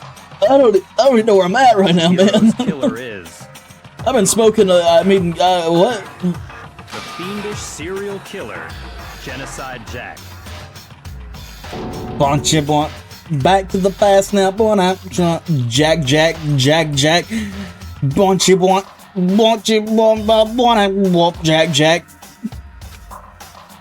Did he really kill Chihiro? A new element has been added to the non-stop debates. Oh, okay, we got more mechanics. Let's do it. You know I'm done. For this debate, lines of white noise will appear to disrupt your reactions. Your truth bullets will disappear if they hit these lines. So think of them as obstacles in your debate. If there's a way to keep this white noise from getting in your way, press the right mouse button to attach the silencer, which you can use to shoot down the white noise. However, if you shoot an actual remark with your silencer instead of the white noise, the time limit will decrease, so take careful aim. Okay. Oh, but if your action difficulty is set to gentle, white noise won't appear at all. Oh, wow. In which case, you can forget about the silencer and just focus. Okay, I get it. Just explaining way too much. Hit the road, Jack, and don't you come back no more, no more, no more. Say it again. Make your argument. Genocide, Jack. Blanchy, back to the... I'll stop, boys. The culprit is Genocide Jack. I'm sure. Case closed, as far as I'm concerned. But that's impossible. Why? What makes it impossible? Well, I mean, come on. There's just no proof for it. We got proof. Objection! Counter! I might know one reason he could be involved. What? I found this file while I was looking around the archive in the library. I guess it's some kind of confidential file the police put together about the Genocide Jack case. What? That's kind of weird as shit, isn't it? What was something like that doing in the library? The why of it is probably more trouble than it's worth. So let's forget about that for now. Sure, guy. Sure. More importantly, it outlines all the specifics of every Genocide Jack case in exceeding detail. According to the file, there appear to be two defining characteristics in every Genocide Jack case. Tell me about it. Tell me. Lay it on me. First is that a bloody message is found written at the scene of every murder. Oh, that's right. Boob lust. Boob lust. Come on, guy. Get real. Get real, Kofumi. No. It's actually bloodlust. Although, I would like Genocide Jack a little better if it was boob lust, gonna be honest. Oh my god, it's Byakuya Togami, the ultimate prick. I knew it. More important, I knew that it was his real, and it's something that has never been made public. Real talent. Never made public? What the hell is it? Why don't you tell them, Makoto? Bro, there's something about him, dude. Leading me away, right? This is different from Kyoko, right? Kyoko was just, she didn't really help us with the case, but she was very present in the trial. Now it's Byakuya? Why? Tell me why. The other characteristics of every Genocide Jack case, which the world at large doesn't know, if I'm not mistaken, it has to do with the positioning of the body. How the victim was positioned. I got it! Apparently, in every Genocide Jack case, the killer suspends the body in a certain way. Bingo. Other than the killer, the only people who know about this are the higher-ups in the police department. However, Chihiro was most definitely suspended in the same way. So, how did the culprit know about this when only high-level police officials were aware of it? I don't know, guy. You knew about it. Huh? I know someone that knew about it. You, brother. You did. And you're not Genocide Jack, are you? There's only one logical answer I can think of. It's because the culprit in this case is the real Genocide Jack. I don't know. No fucking way! You're saying Genocide Jack is You're saying Genocide Jack is one of us. Yes. In fact, it's Toko. Oh, well, he just came out and said it. Genocide Jack's true identity is Toko Fukawa.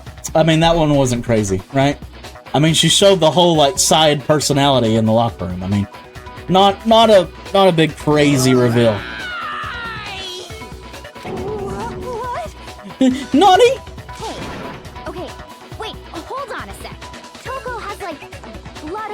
Amnesia or whatever, remember? What kind of serial Not her killer is Genocide playing Jack what? side. Is Toko Genocide Jack? The answer is yes and no. Okay, guy. Playing coy. He's playing coy over here. Another riddle. Yeah, bro, I'm Chihiro here. It's gotta be so complicated. Yeah, I agree. Doesn't have to be. It's a riddle for sure, but I feel like I understand it. What it means for Genocide Jack to be Toko, but also to not be Toko. The answer is that she's not just one person, but multiple people, right? Nailed it. You nailed it, brother. Hangsman's Gambit.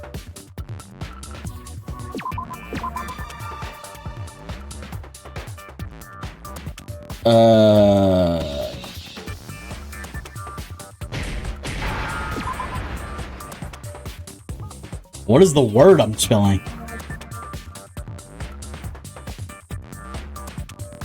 C? Oop.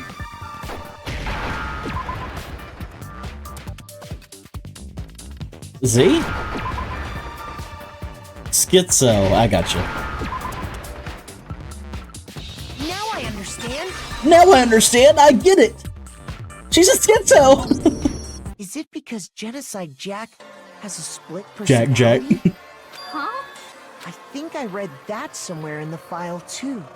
They thought that the suspect might have, what did they call it? Dissociative identity disorder. Bingo. Oh, okay. But still, to go and say that about Miss Fukawa is... Perfectly acceptable. Toko's strange behavior after seeing the body is proof enough that she has a split personality. The one thing that shows Toko could have a split personality, it has to do with her behavior. Behavior. She arrived late, she fainted, her behavior I changed. got it! You're talking about how she started acting totally different than usual, right? That's right. Think back. Good job, Makoto. What if when he she was saw that? Chihiro's Like, that corpse, and then, just when she woke such a up, prick to go like, good job. Hats for Makoto. I'm fine. I'm fine, kid. Whoa, is that a dead body? Hey, are you dead? Kiha. She must have hit her head real hard when she fainted.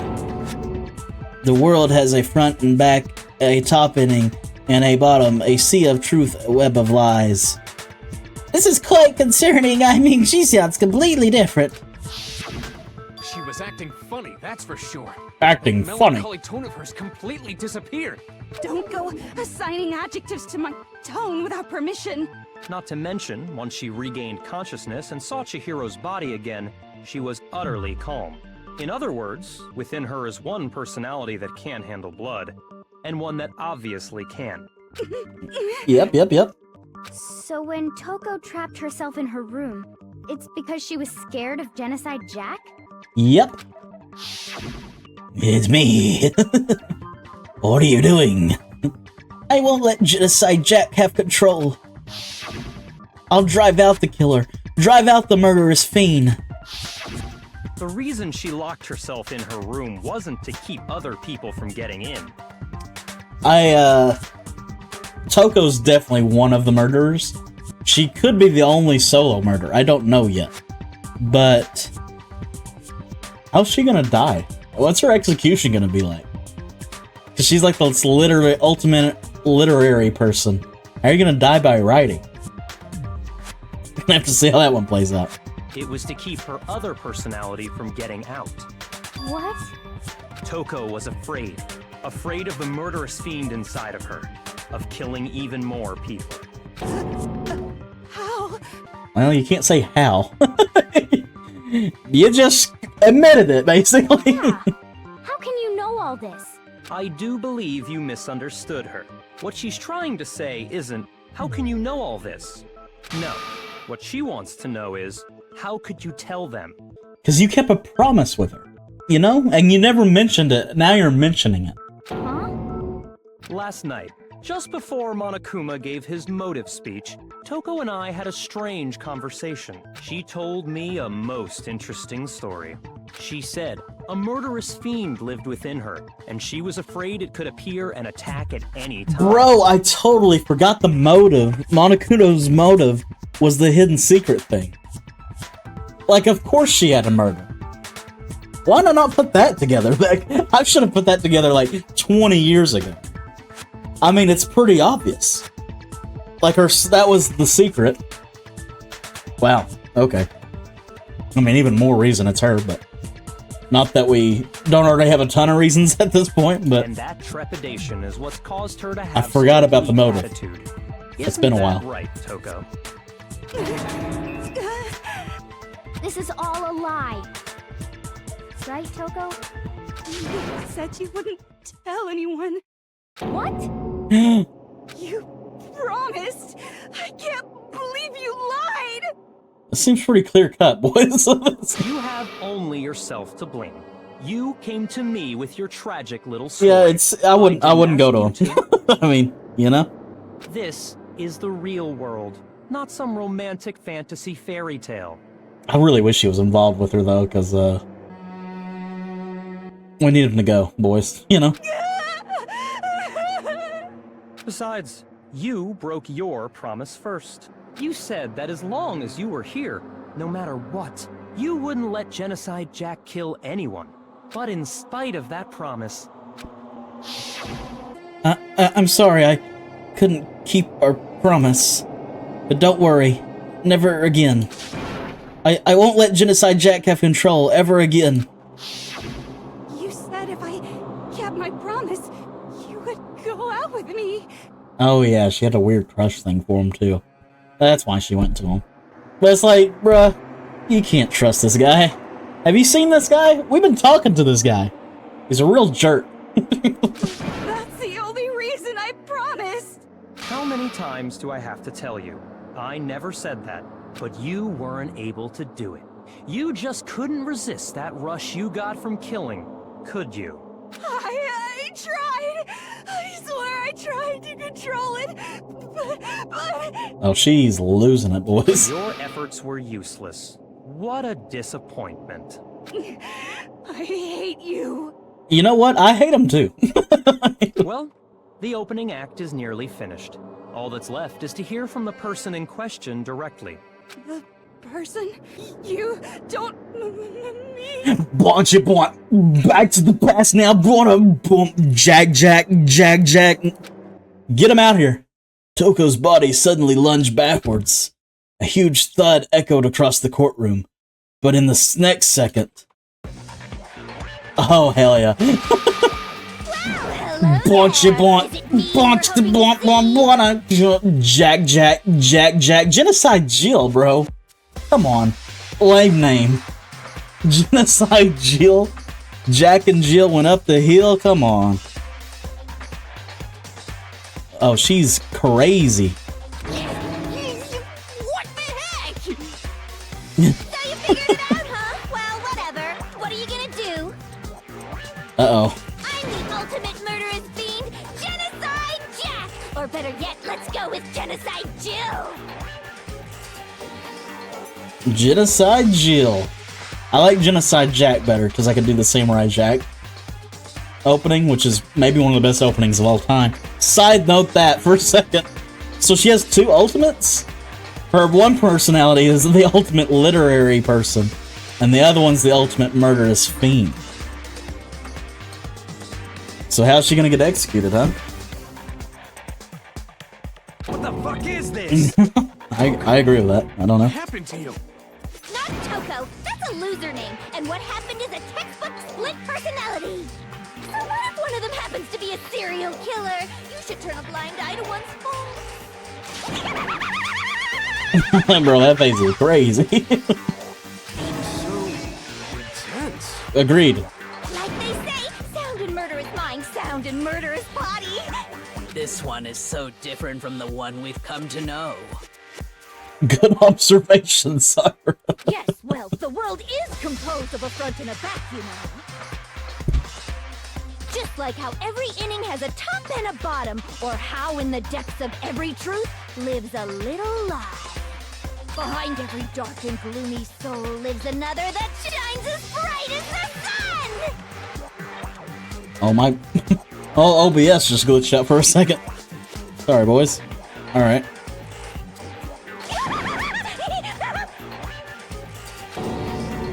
This is the murderous fiend Genocide Jack?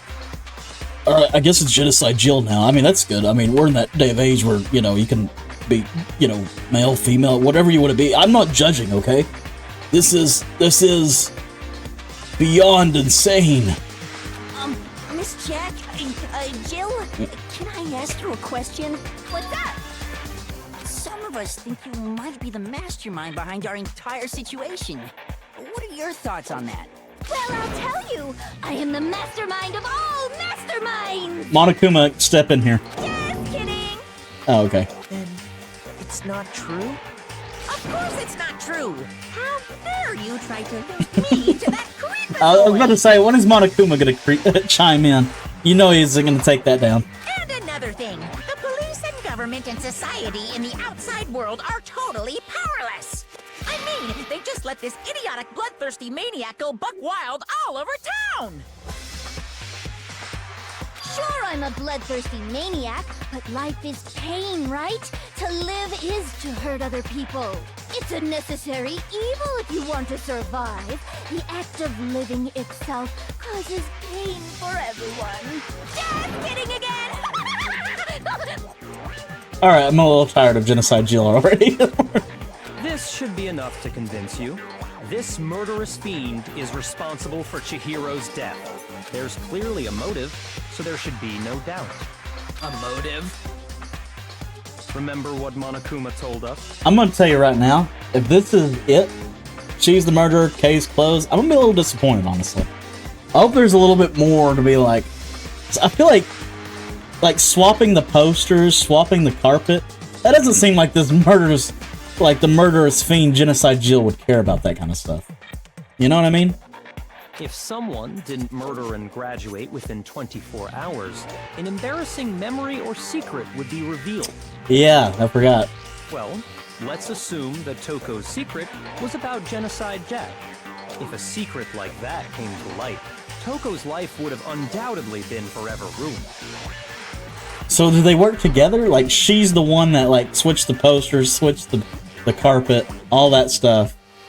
So she had a very clear motive to never have that side of herself exposed.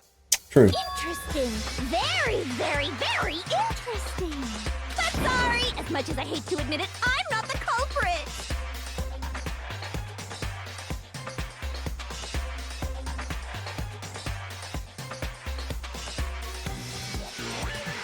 What?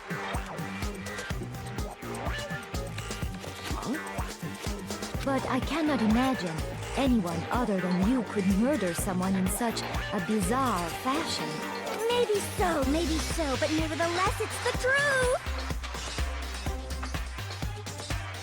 Uh-oh. Uh-oh, boys. This isn't good. So if she didn't do it, that also means Toko didn't do it, right?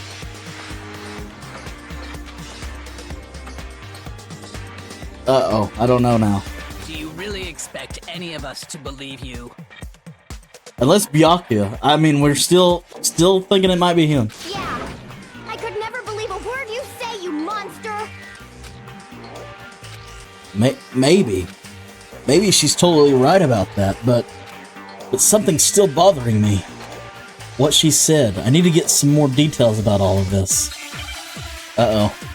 We're in unknown territory, boys. What do we... Status of the dead body. Okay. Sorry, but I didn't kill anyone. You say that, but do you really expect any of us to believe it? Perhaps if you had an alibi, that would change things. Oh, an alibi, huh? Now we're talking. When you compare your past murders to I think I this should have incident, shot that first line. the modus operandi matches completely. What more proof do we need? Give it up. You killed her.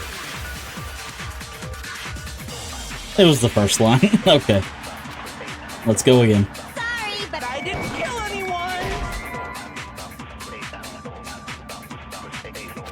Shoot! It's Byakuya's? You say that, but do you really expect any of us to believe it? Perhaps if you had an alibi, that would change things. Oh, an alibi, huh? Now we're talking! When you compare your past murders to this incident, the modus operandi matches. No, it's wrong! I don't know why. Are the methods of murder really exactly the same? I'm not so sure about that. Oh yeah, he did kind of say something, didn't he? Because none of the murders in the Genocide Jack, file had, the blunt force to the head. I think there's a slight difference between the Genocide Jack cases and this. That's my answer. Huh? How's it any different? Uh-oh, you don't know? Well then, human garbage, let me tell you! Alright, go for it. I murder with passion and conviction. I consider myself a professional, and I have a very particular way of doing things. Imagine you go to a fancy Italian restaurant. They're very picky about the noodles, the sauce, everything. Oh, I didn't even read the words there. It literally says the scissors used in the murder were apparently custom made with every pair, left at each murder scene. I mean, we obviously didn't see that. And granted, they're all in the pictures too, but... But what happened to Chihiro? It'd be like if that same Italian restaurant started using ragu or Chef Boyardee. This is no creation of mine. Let me rephrase that, in a way that maybe makes more sense. There are two clear differences between the Genocide Jack cases and this one. There's one clear difference between the murders. In the photos from the other Genocide Jack cases, look at the neck and stomach. Here you'll see a clear difference. Yeah, not the style. For one, the cause of death is different. Yep. In the Genocide Jack murders, all the victims were killed the same way. According to the case file, they were all apparently killed with a pair of scissors. Bingo. But Chihiro died from a blow to the head, right? Ah, yes. That is remarkably different from the other murders. Say it again. Wouldn't it be strange for someone who kills the same way without fail to suddenly change their method? And there's more. One more conflicting detail. That's right. In my recipe of murder, if the bloody message is the tortellini, then the arrangement of the body would be the pesto sauce. Alright, settle down. Please stop comparing killing people to cooking? Yeah. So, are you saying the other difference has to do with how the body was arranged? I don't know what we're talking about here. That's right. The second difference is related to how she was suspended. In the photos of the other genocide cases, all the other victims were stabbed through their hands. Here you'll see a clear difference. How the body was posed, how she was suspended, what was used to suspend her. Yeah. Do you remember what I love Genocide Jill's lines. Yeah, she's off the deep end for sure. They used some kind of rope to hang her up by her wrists. What is your point? Well, in all the previous Genocide Jack cases, something else was used to suspend them. Someone's being awfully quiet and his name is Byakuya. Specifically, pairs of razor-sharp scissors. And guess what? I used my own specially designed scissors for the murders and the arrangement. Like I said, I'm a professional, so naturally I'm very picky about the tools I use. And you know what else? What? Big Mac said there's two differences, but he's wrong. Big Mac? Big Mac? Are you referring to me? Listen up, Big Mac. There's actually Great nickname. difference. Huh? My word, you really didn't notice? Take a look at who the victims were. Oh, they're all males. There's a pattern there, just waiting to be discovered. A pattern? Figure that out, and it'll be plain as Right? death why I couldn't have possibly killed that little lolly girl. Well, she just told us. Let's see. There's a pattern surrounding the Genocide Jack victims, and Chihiro didn't fit it. If you look at the names of every victim, what you'll notice is... I think I figured it out. I know why she couldn't have killed Chihiro. Because she was a girl. A gun! Is it because I'm doing a lot better on this trial, Chihiro was boys. a girl? Bingo, bullseye, right on the money! What are you talking about? I wish I was able to figure some of this out before the trial, though, you know? In all the Genocide Jack cases, all the victims had something in common. Bro, if I'm right about the Byakuya thing, though, go ahead and applaud me. Just saying.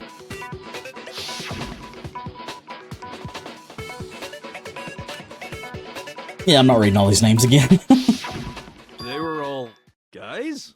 He nailed it. That's right! The people I killed with such passion and conviction are all Adorable little men. I can't believe I said it! I'm so embarrassed! The hell is wrong with you? I can't help it! I'm just a full-throttle boy-on-boy fangirl! And the mopey side of me... I mean, honestly, we probably fit the mold the best. Makoto is definitely her target, you know? Now I'm on the fast track to becoming a full-fledged fan madam! Oh, okay. So since Chihiro was a girl and not an adorable little man, I don't know if he had a quote. Would an Italian chef suddenly start making ramen just because they're both new? Wow, she's really sticking to this Italian analogies. There's too much passion and conviction to cross that line! That's the absolute reality of the one and only! We get it. You've clearly explained your hobby and your philosophy. But that's not all there is to it. It's a different matter entirely. When you're forced to kill in order to survive. And he's hard pinning it.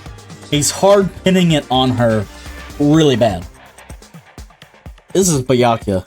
If it's not Byakuya, I'm gonna be blown away. Quiet, lolly cur! Lowly, cur. I would never kill for a reason as petty as mere survival. And if by some fluke I did kill to survive, why would I bother with the message and arrangement? It'd make me the obvious suspect! True. Genocide Jill's killing her argument here. The thing is Toko just gonna be chilling with us now? That we know half her side's gonna be just a murderer? Seems odd. That does make some amount of sense. Plus, whatever reason I have for killing, I would never leave out my prized scissors! Can't forget him. Who would go out of their way to use a big, stupid, heavy dumbbell? True. Maybe you used the dumbbell because you couldn't find any scissors in the school? Any scissors? Bro, it's genocide. It's Genocide Jack. Don't just use any scissors! I only use my own set of high-class enemy of the entire world scissors! okay, whatever. There still aren't any in the school. Are you sure about that? Uh-oh. She's got him. Ladies and gentlemen, she's got him. She's fully equipped! Yeah, I don't know if we can let her keep staying here with us, you know what I mean? Maybe she didn't kill Chihiro, but maybe we need to send her on her way, right? That's right! So I can kill anywhere, anytime! Why would I resort to dumbbells or rope when I have my trusty scissors by my side? Go ahead, tell me I'm wrong, you can't pen, you gutter dogs, all of you! Not to mention, I have no clue how to tie a good knot! The rope's totally out of the question anyway!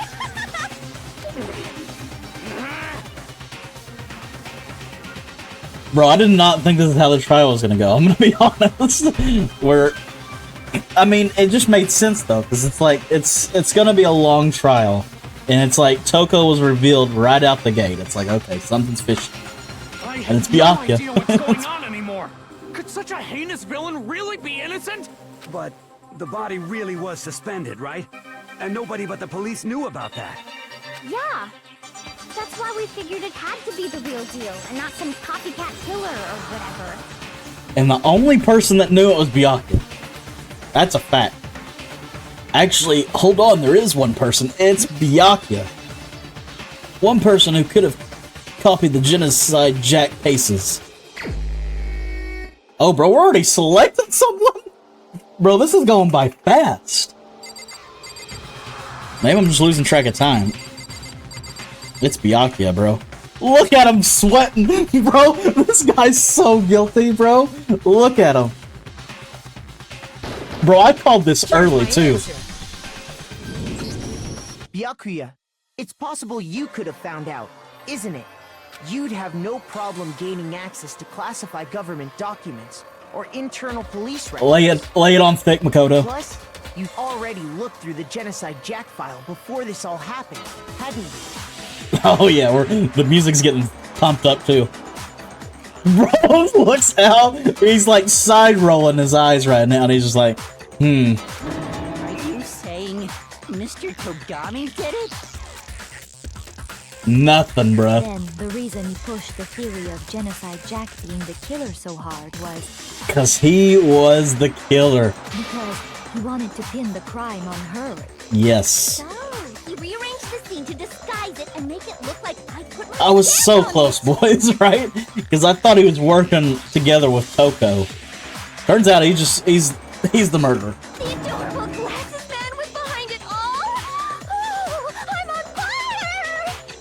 Well, Byakuya, what's your response? Bro, it's a little funny that Toko kind of lost, you know, attractiveness for him with him throwing all the accusations with Genocide Jack.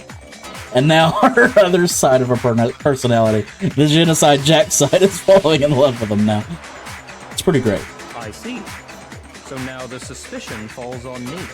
Bro, you're not getting out of this, guy. Then I must ask, when would you say I began acting suspicious? Surely you must have an answer.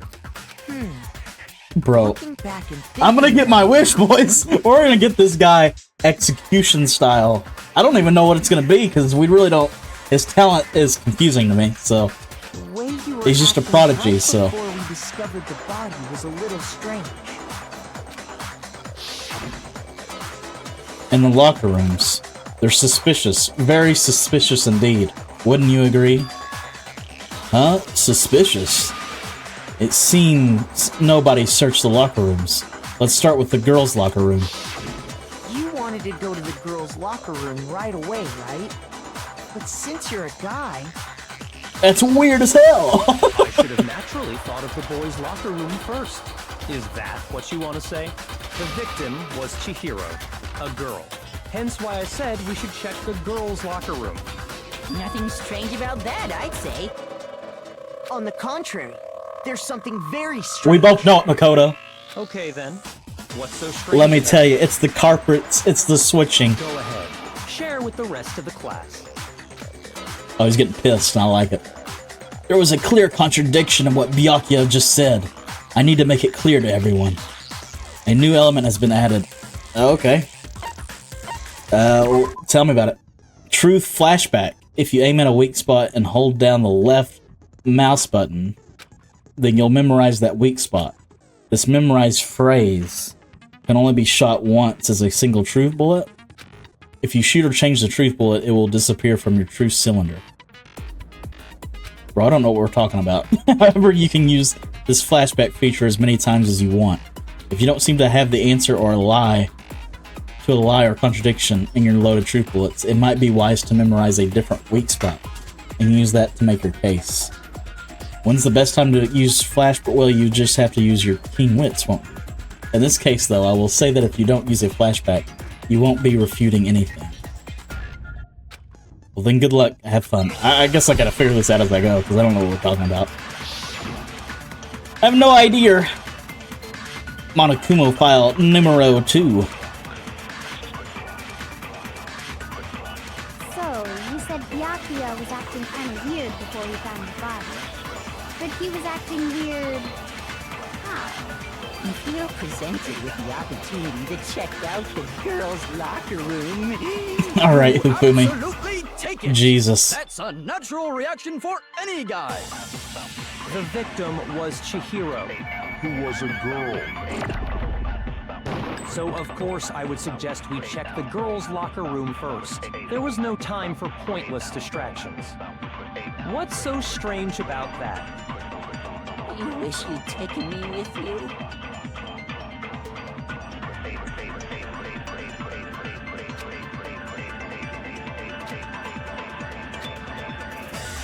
So, you said Byakuya was acting kind of weird before we found the body. But he was acting weird... how? If you're presented with the opportunity to check out the girls' locker room, You absolutely take it! That's a natural reaction for any guy! The victim was Chihiro, who was a girl. Shoot! I'm confused. Didn't it just say it was a weak spot? So, you said Byakuya was acting kind of weird before we found the body. But he was acting weird... how? if you're presented with the opportunity to check out the girls' locker room, You absolutely take it! That's a natural reaction for any guy! The victim was Chihiro, who was a girl. So, of course, I would suggest we check the girls' locker room first. There was no time for pointless distractions. What's so strange about that? you wish you'd taken me with you? Absorb it? I don't know what that means. So, you said Byakuya was acting kind of weird before we found the body. But he was acting weird... how? If you're presented with the opportunity to check out the girls' locker room, You absolutely take it! That's a natural reaction for any guy! The victim was Chihiro, who... Oh. Figured it out, boys. Absorb and shoot at something else, yep. I'll tell you what's so I strange see now. about that. Because up until we actually discovered the body, we couldn't have known who the victim was. So your claim that you went to the girls' locker room first because Yeah, that's pretty Chihiro was obvious. the victim doesn't hold up. I see. That's a good answer, I must admit. Bro, he's so smug, dude. When are you gonna lose that smugness? Very interesting indeed. But your reasoning is still too weak. Huh? What's wrong? Is that it? Surely you've got more than that. Go ahead, show us. What's with Byakuya's attitude? It's like he doesn't even care. I've got him cornered, but he's acting like it has nothing to do with him. What's the matter? You're not finished already, are you? There must be more to it. Bro, if he didn't kill her, I'm gonna be in a tailspin, boys. There is. I think. Uh-oh, we're sweating. We did it. There is more to it. Think about it. We just talked about the differences between this case and past Genocide Jack incidents. True. The proof you're looking for is hidden in there. Kyoko, come to the rescue. Oh? Proof that I'm the culprit, you mean?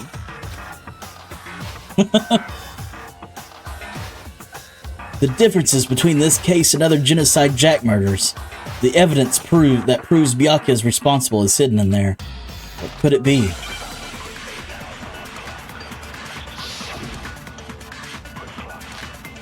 Library desk lamp. Okay. What? The difference between the cases? You want me to explain it again? When I want to kill, I use my very own special scissors. And I use those same scissors to arrange the body. But Chihiro was suspended with... it was some kind of rope, was it not? That's right! It absolutely was! Then there must be something very fishy indeed about that rope. Hey, Byakuya, where'd you get it from, huh? I'd never seen that rope before in my life. Obviously, somebody else must have had it hidden away somewhere. Well, that's the... What do we need for that? It's not what I absorbed. Between the cases? You want me to explain it again? When I want to kill, I use my very own special scissors. And I use those same scissors to arrange the body. But Chihiro was suspended with... Well, I mean, I think it's the one we have. it was To some be kind honest of with you. rope, was it not? That's right! It absolutely was! But Chihiro was suspended with... it was some kind of rope, was it not? That's right! It absolutely was! Oh, you already told me not to absorb next time. Okay. Appreciate that. Hey, Byakuya, where'd you get it from, huh? I'd never seen that rope before in my life. What the hell? Obviously, are you kidding me with that? Had it hidden away somewhere. Bro, can't believe it blocked my words. The difference between the cases? You want me to explain it again? When I want to kill, I use my very own special scissors. And I use those same scissors to arrange the body. But Chihiro was suspended with... It was some kind of rope. Was it not? That's right! It absolutely was! Then there must be something very fishy indeed about that rope. Hey, Byakuya, where'd you get it from, huh? I'd never seen that rope before in my life. No, that's wrong.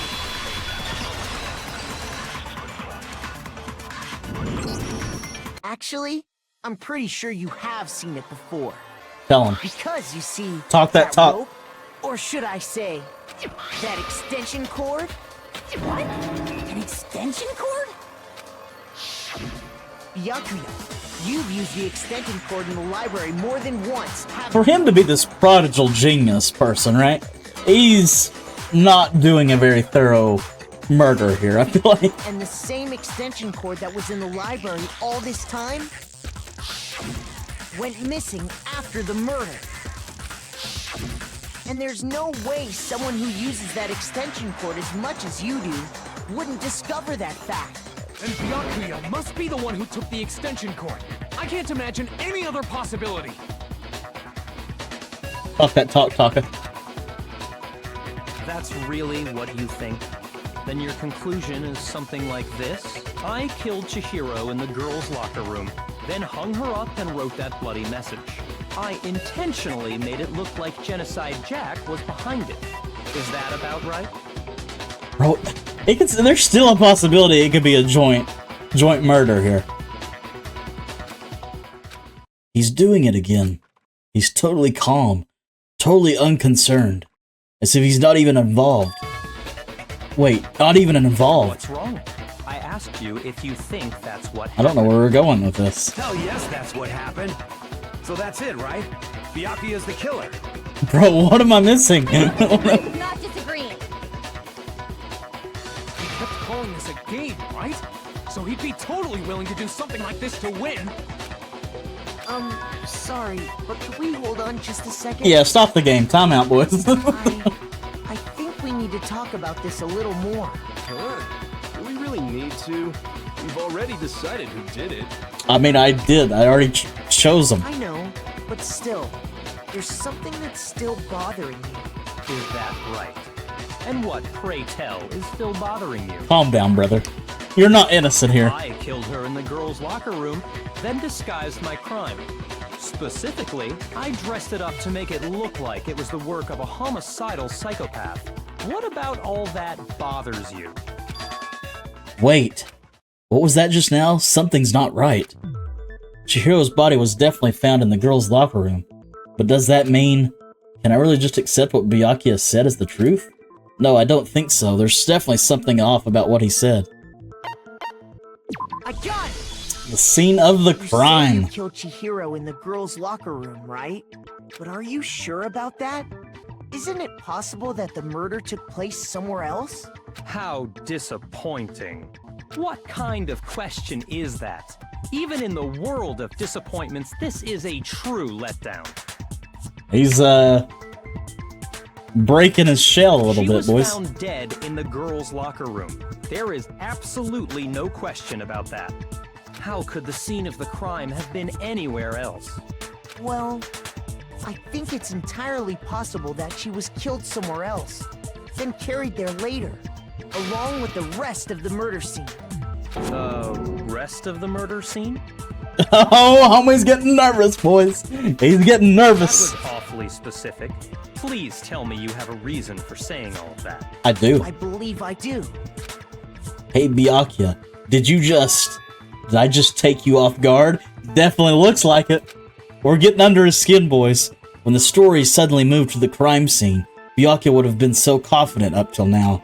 Maybe Byakuya never even realized that the actual scene of the crime could have been somewhere else. Don't just move on without permission!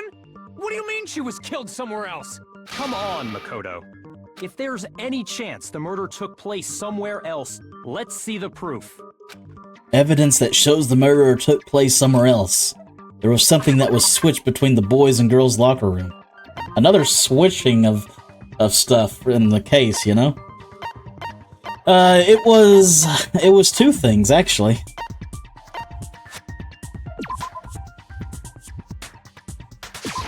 I got it! The proof that she was killed somewhere else is the poster that's hanging in each locker room. Your proof is some posters? The poster in the girls' locker room was a picture of a big-boobed supermodel. But Big don't boob. you think that's kind of strange? Why would the girls' locker room have a poster like that? I bet those massive jugs of hers were totally fake! Alright. Just totally not interested in the case anymore. The boys' locker room had a poster of the super popular boy band Tornado. Again, that doesn't really seem to belong in a boys' locker room. So you're saying that maybe the posters were switched? Not maybe, definitely. And there's one other thing I noticed about the locker room. The mats. You know what I'm talking about, right, Sakura? You're referring to my protein coffee, aren't you? Protein coffee? While I was in the girls' locker room earlier, I spilled some protein coffee on the carpet. But I noticed that after the murder, the stain had been totally scrubbed away. Or had it. No, it's not that the stain was scrubbed away. It was moved. I got it! Bro, I'm The killing this stain on case, the boys. girls' locker room carpet wasn't scrubbed away. In fact, I found it on the boys' locker room carpet. That's definitely the stain from my protein coffee. Then, does that mean that the carpets were switched too? Bingo. But why would anyone do that? To move the murder scene from one locker room to the other. It's certainly plausible, don't you think? What? In other words, Bro, can we go to Byakuya real quick? the scene of the crime. Let's see him now. Blood-stained poster and carpet were moved along with the dead body. By doing this, the killer was able to change the entire room where the murder took place. I can certainly follow your reasoning, but why would the That's where I'm bother at. doing that? I'm with Celeste here. Why? Why would you do that? Huh? Why would they go through all that trouble of switching the scene of the crime? Actually, an even bigger question. If the murder did take place in the boys' locker room, It would even make more sense than it was Genocide Jack. then how did Chihiro get in the boys' locker room in the first place? Yeah, that's another thing I don't know. To get into the locker rooms, you have to swipe your e-handbook across the card reader device. But Chihiro's handbook should have only allowed her access to the girls' locker room. Did someone swap her notebook? But she wouldn't go into the boys' locker room. I mean, that doesn't make any She sense. had no way to get into the boys' locker room to begin with. No, she did have a way, and I can tell you what it was. Bro. I highly doubt that. Yeah, me too. Shut up! I'm telling you, I know how she could have done it. Is he right? Did Chihiro really have gotten into the boys' locker room somehow?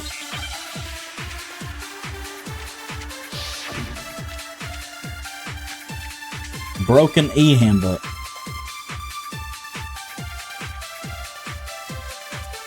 Is it really possible? Could Chihiro really have gotten into the boys' locker room somehow? Ah! I got it! She must have hacked her e-handbook. She was the ultimate programmer, after all. I'm sure that would have been no problem for her. No, I don't think that's it. She used I think he's actually right this time. Huh? What thing? I'm talking about Leon's handbook, of course. No, that's wrong.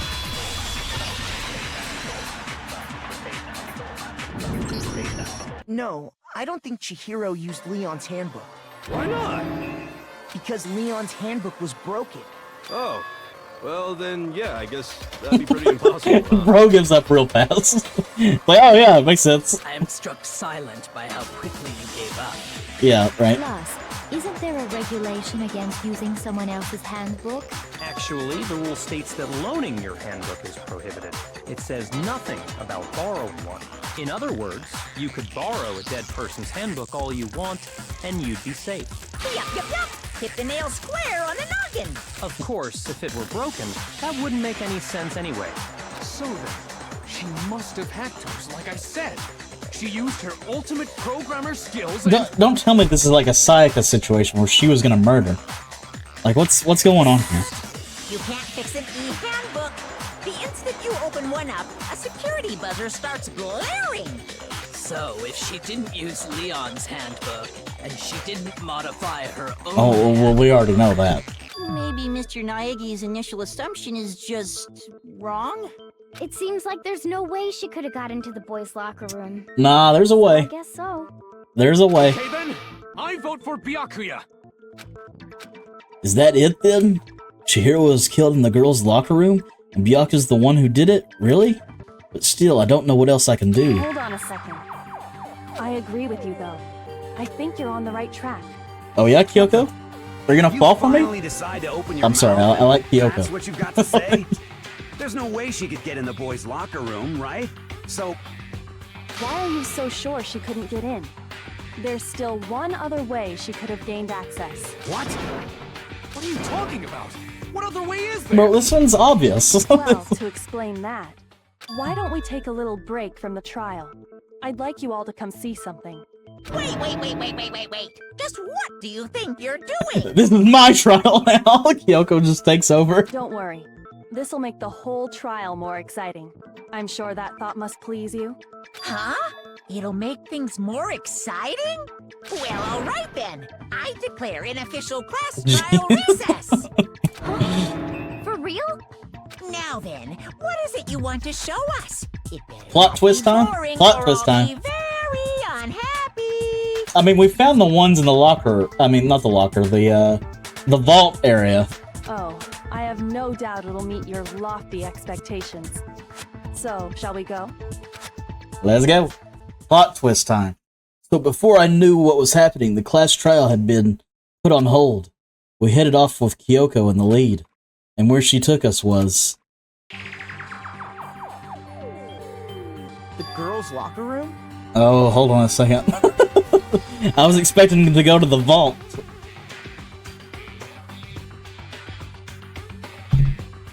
I don't know what it is. We've already searched this place top to bottom. What are you trying to pull, Missy? Okay, I'll remember last time in the Sayaka murder, she pulled some notebook that Sayaka wrote in that was no part of the case up to the last part. So are you doing it to us again? I'd like you to examine the victim's body one more time. You want to check it again? Be sure to examine the entire body. I like how Kyoko said this to begin with. It's like, you didn't do what I said. Do it again. Examine her carefully? Like using our hands? No way! It's probably best if I don't run my hands all over a girl's dead body. It's not that I'm creeped out or anything, it's just... based on religion. Sure, guy. You know? just agree that it's creepy, you know?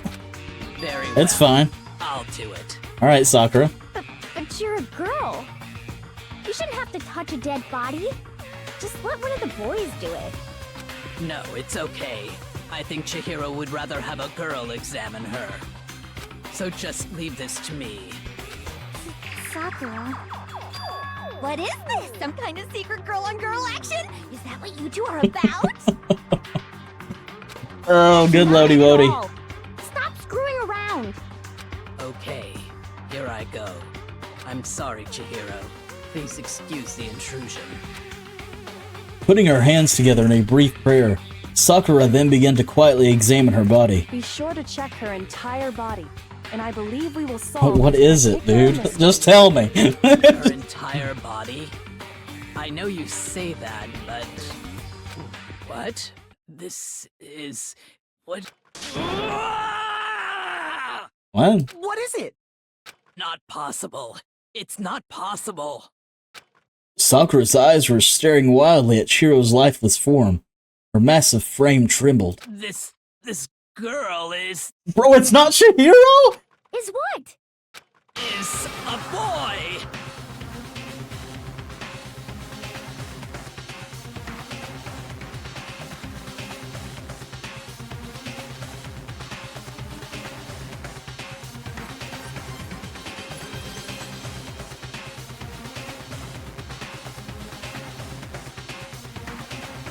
So Chihiro was a boy.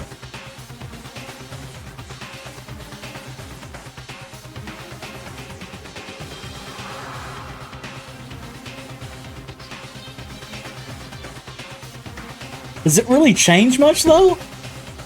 It was a plot twist. I mean, it makes sense on why she is going to the boys' locker room and trying to hide it. Okay, all right, it's all unfolding now. But she was like afraid of telling everybody that she's a boy.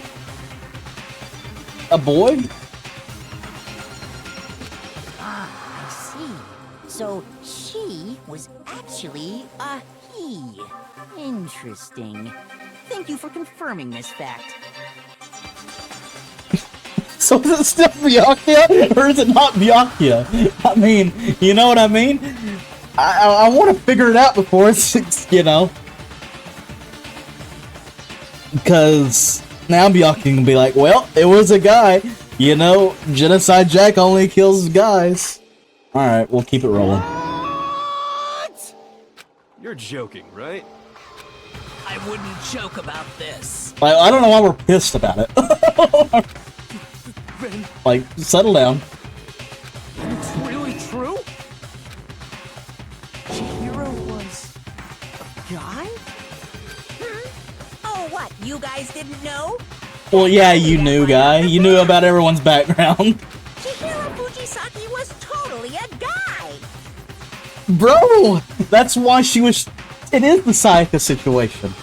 She was gonna try to kill because she didn't want her secret out getting out that she was a guy? Maybe there's something there? I don't know. He was a cross-dresser? Oh, I'm really on fire! I wish I had killed him! Okay, there it is. So that's what Kyoko wanted to show everyone, huh? Interesting. Yes, that certainly does make things much more exciting. Does it change much, though, you know? Ride this way. I mean, it explains a lot. To the courtroom and get back to the trial. Alright, let's go back. I do apologize for keeping you waiting. Now then, let's resume the class trial. We've all just learned of the shocking revelation that Chihiro was actually Yeah, a I didn't know that one. from there. I did not see that one coming. Well, I don't know his reason for hiding it, but the fact is, Chihiro was not a girl, but a boy. To think that Chihiro was actually a guy. The thought had never even crossed my mind. Same. Same, Makoto. We're the same person. This game foreshadowed so well, man. And because the victim was male, he would have had no problem gaining access to the boys' locker room. Yeah. Assuming his handbook did, in fact, list his gender as male, then yes, that would be See, true. he's sweating and then saying this statement like, dude, come on. Of course his handbook said he was a boy. Yeah. He dressed like a girl, but he was a boy through and through. Monokuma's gonna get all the fine details, boys. So then, there should be no issue with Makoto's initial assertion. The victim was killed in the boys' locker room, and was then later moved to the girls' locker room. Yep, we were dead on. The killer could have easily used Sayaka or Junko's handbook to get into the girls' locker room. So Chihiro really was killed in the boys' locker room? I still don't understand the motive for moving the body, but yes, I don't it either. does seem plausible. I don't either. I'm confused on that. Well, I must admit, I did find it rather odd. I knew he felt a little off. There was a certain incongruity to his female body. This is the most titillating situation! Bro, don't say titillating. So now everything has been connected. All the mysteries... See, I told you boys he was gonna do this. See, so he was a guy, so Genocide Jack did do Okay, it. well, connected or clear or whatever. We still think you're the killer, remember? I mean, that's where we're at. Very interesting. Bro, this dude's just a one-trick pony. He's just saying the same thing, bro. off in his own little world. Yep. What about you, Makoto? After everything we've learned, do you still think Byakuya's the killer? Bro, is it gonna let me? Without a Okay. doubt, I'm like, please don't make me choose again. Chihiro's death looked like Genocide Jack did it. But I Bro, if it's not Byakuya, I don't know who it is. think he might not actually be the killer after Bro, are you serious? Bro, I don't know. What? But aren't you the one who accused him in the first place? We did do that. For a fact, I was there. I witnessed just it. seems I to be clicked it. too easygoing about all this. Like he's enjoying us solving the mystery. The way he's acting, it makes it seem like it doesn't have anything to do with him. And you think that might be because it doesn't have anything to do with him? No, Celeste. Plus, the evidence he left behind was a little Jesus. too, how can I put it, overt. He consciously chose to use the extension cord, knowing it could connect him to the murder. True. Like I said, it was sloppy work by a prodigy or whatever, you know? At least, that's how I see it. And Byakuya, when you found out the murder took place in the boys' locker room, it seemed to rattle you. And then again, when you found out Chihiro was actually a guy, if you really were the killer, that stuff wouldn't have had any effect on you. I mean, I guess. Yeah. Yeah. So that's your thinking, huh? Well, it bothers me that you don't have more concrete reasons, Okay, but... Jesus. I was so hoping we were gonna get rid of this guy. Fine. I guess I'll mark it as correct for the time being. Mark it as correct? He's right. I am not the culprit. I just happened to come across the corpse in the girls' locker room and decided to alter it. If he altered it, doesn't that make him an accessor? Where he would also be blackened? Are you fucking with us right now? No, I am not effing with you right now. I'm telling you the truth. Well, I find it very hard to believe. Go ahead, find it very hard to believe. You're free to be executed along with the rest of us. If you're really telling the truth, then why? Why do you do that to his body? My reasons hardly matter right now. Uncovering the culprit is much more important, wouldn't you say? Now then, if it wasn't me, who was it? Well, I don't think I can say for sure without talking about it a little more. I hope we do, because I still don't know. I wish he was the killer too. I know, man, I know. Seriously gonna keep going? We're all good, aren't we? I thought it was clear Byakuya did it. No, I'm with Makoto. If there's any doubt whatsoever, we need to explore every possibility. Because if we're wrong, we all die here. That's true. Very well then. I'm with you too. Damn straight. Count me in. Do you not have a mind of your own? Bro, I thought this was much more simpler. I'm like, man, the first case was just, it was kind of difficult. It kind of got me, you know, stumped me. Bro, if it's not Byakuya, this one's got me even more stumped. Because I don't know. Of course I do. What am I, an ant or something? Anyway, let's discuss this all as a group one more time. We still have time to make our decision. Yeah, we need more information, because I can't be deciding right now. True. Our lives are all on the line. Excellent. Then shall we resume our game of hide and seek? This guy, you know? But if Byakuya didn't do it, then who's the real killer? Who murdered Chihiro? There's one thing we can be sure that we know about the killer. The killer was able to gain access to the real murder scene, which means the killer is a guy. I got it! Is it a Fumi?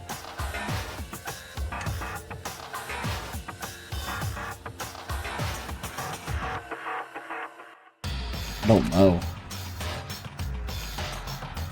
Since Leon's handbook is apparently broken, the killer would have had to use their own. In other words, it'd have to be a guy. But that's still not enough. I need to find some more clues. How are they? Hold on, I'm so lost, dude. Celeste's account. Isn't there a single clue that might lead us to who did it? clues are one thing, but did nobody get a look at the killer? I'm sure if someone saw the killer, they would have said something by now. Perhaps someone saw the victim at some point. Even that might be enough for now.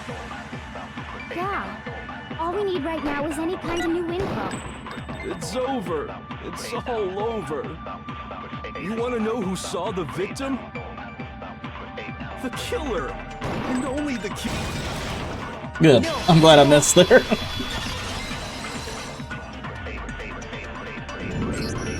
I believe someone else did see the victim before he was murdered. What do you think, Celeste? Okay, just... Now that you mention it, yes. I did see him. Yep. Really? Bro, we're calling Chihiro him now. It's throwing me off. It's like, okay, I get it's a guy now, but you gotta give me time to adjust. So that leaves Taka, Hiro, Mondo, and Nafumi.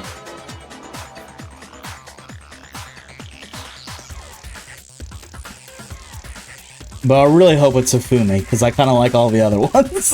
If it's not Ufumi, I'm gonna be a little heartbroken, boys. Bro, I like Taco and Mondo, the whole like brotherhood they had in the sauna. I mean, you can't kill one of them off right now. And then Hiro, I mean, Hiro couldn't have done this. I mean, this is too elaborate for Hiro, bro.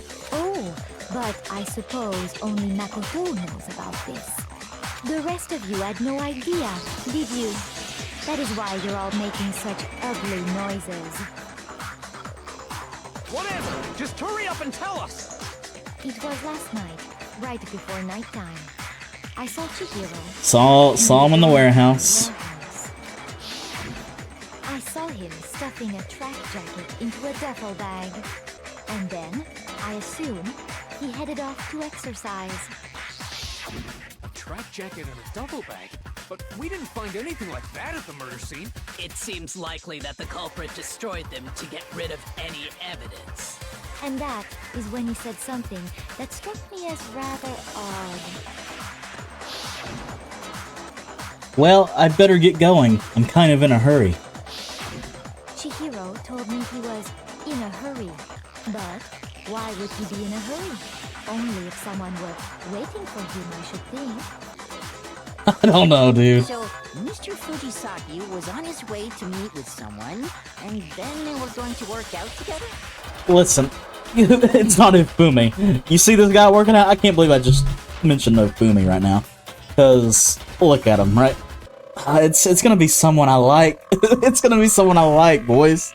But Hina and I had invited him to exercise with us plenty of times, and he always declined. Probably because he was afraid you'd find out the secret he was hiding, right? Bro, is it Hiro? Which means that conversely, he must have trusted whoever he was meeting with very much. Enough so that he was willing to risk his secret being revealed. What a marvelous friendship! Who would that be? The point is, whoever he met up with is the culprit, right? So we just gotta figure out who it was. But knowing what we know, I can't even guess. It's Mondo, isn't it? I feel like it might be Mondo. You already have what you need to make the connection. Huh? You know who the killer is. Seriously? Who is it? Who's the killer? Bro, Mondo can't do it. Mondo can't do it. You can't. The track jacket and duffel bag the killer disposed of. Focus on the details of these items, and it should become obvious who. It's not obvious to me. It's not. Are you sure about that? You really think we can figure out who did it based on two pieces of evidence that we don't have? I mean, what's the Celeste here? What? You want to track down some fingerprints or something? Even if we had the equipment for that, we wouldn't know how to use it. As was noted, the evidence is already gone. There's nothing to get fingerprints from. Maybe, but we can make certain inferences if we just take the time to talk it out. Easy for you to say, but fine. Celeste, did you notice anything special about the bag or jacket? The bag was just a normal duffel bag from the warehouse. All the bags in there are the same, so I can't imagine what would make that one special. Well, if I remember right, there was a decent variety of tracksuits to choose from. Do you think there might be some connection between the culprit and Chihiro's jacket? Perhaps. Let's explore that and talk a bit more about the jacket he took. Does Chihiro's track jacket really hold some clue about the killer? Somehow, it's really hard to believe. The color? I don't know, dude. Celeste's account. I feel like we're gonna have to absorb one here. We know where Chihiro was headed. He was on his way to go exercise. So next we have to ask, why did he choose the specific tracksuit that he did? What do you mean, the specific tracksuit? That's me right now, you know? He picked that tracksuit because it matched the one the culprit was wearing. So, what you're saying is, the killer was wearing the same blue tracksuit as him? My tracksuit is black. Bro, he started attacking me. I didn't mean to hit his, dude.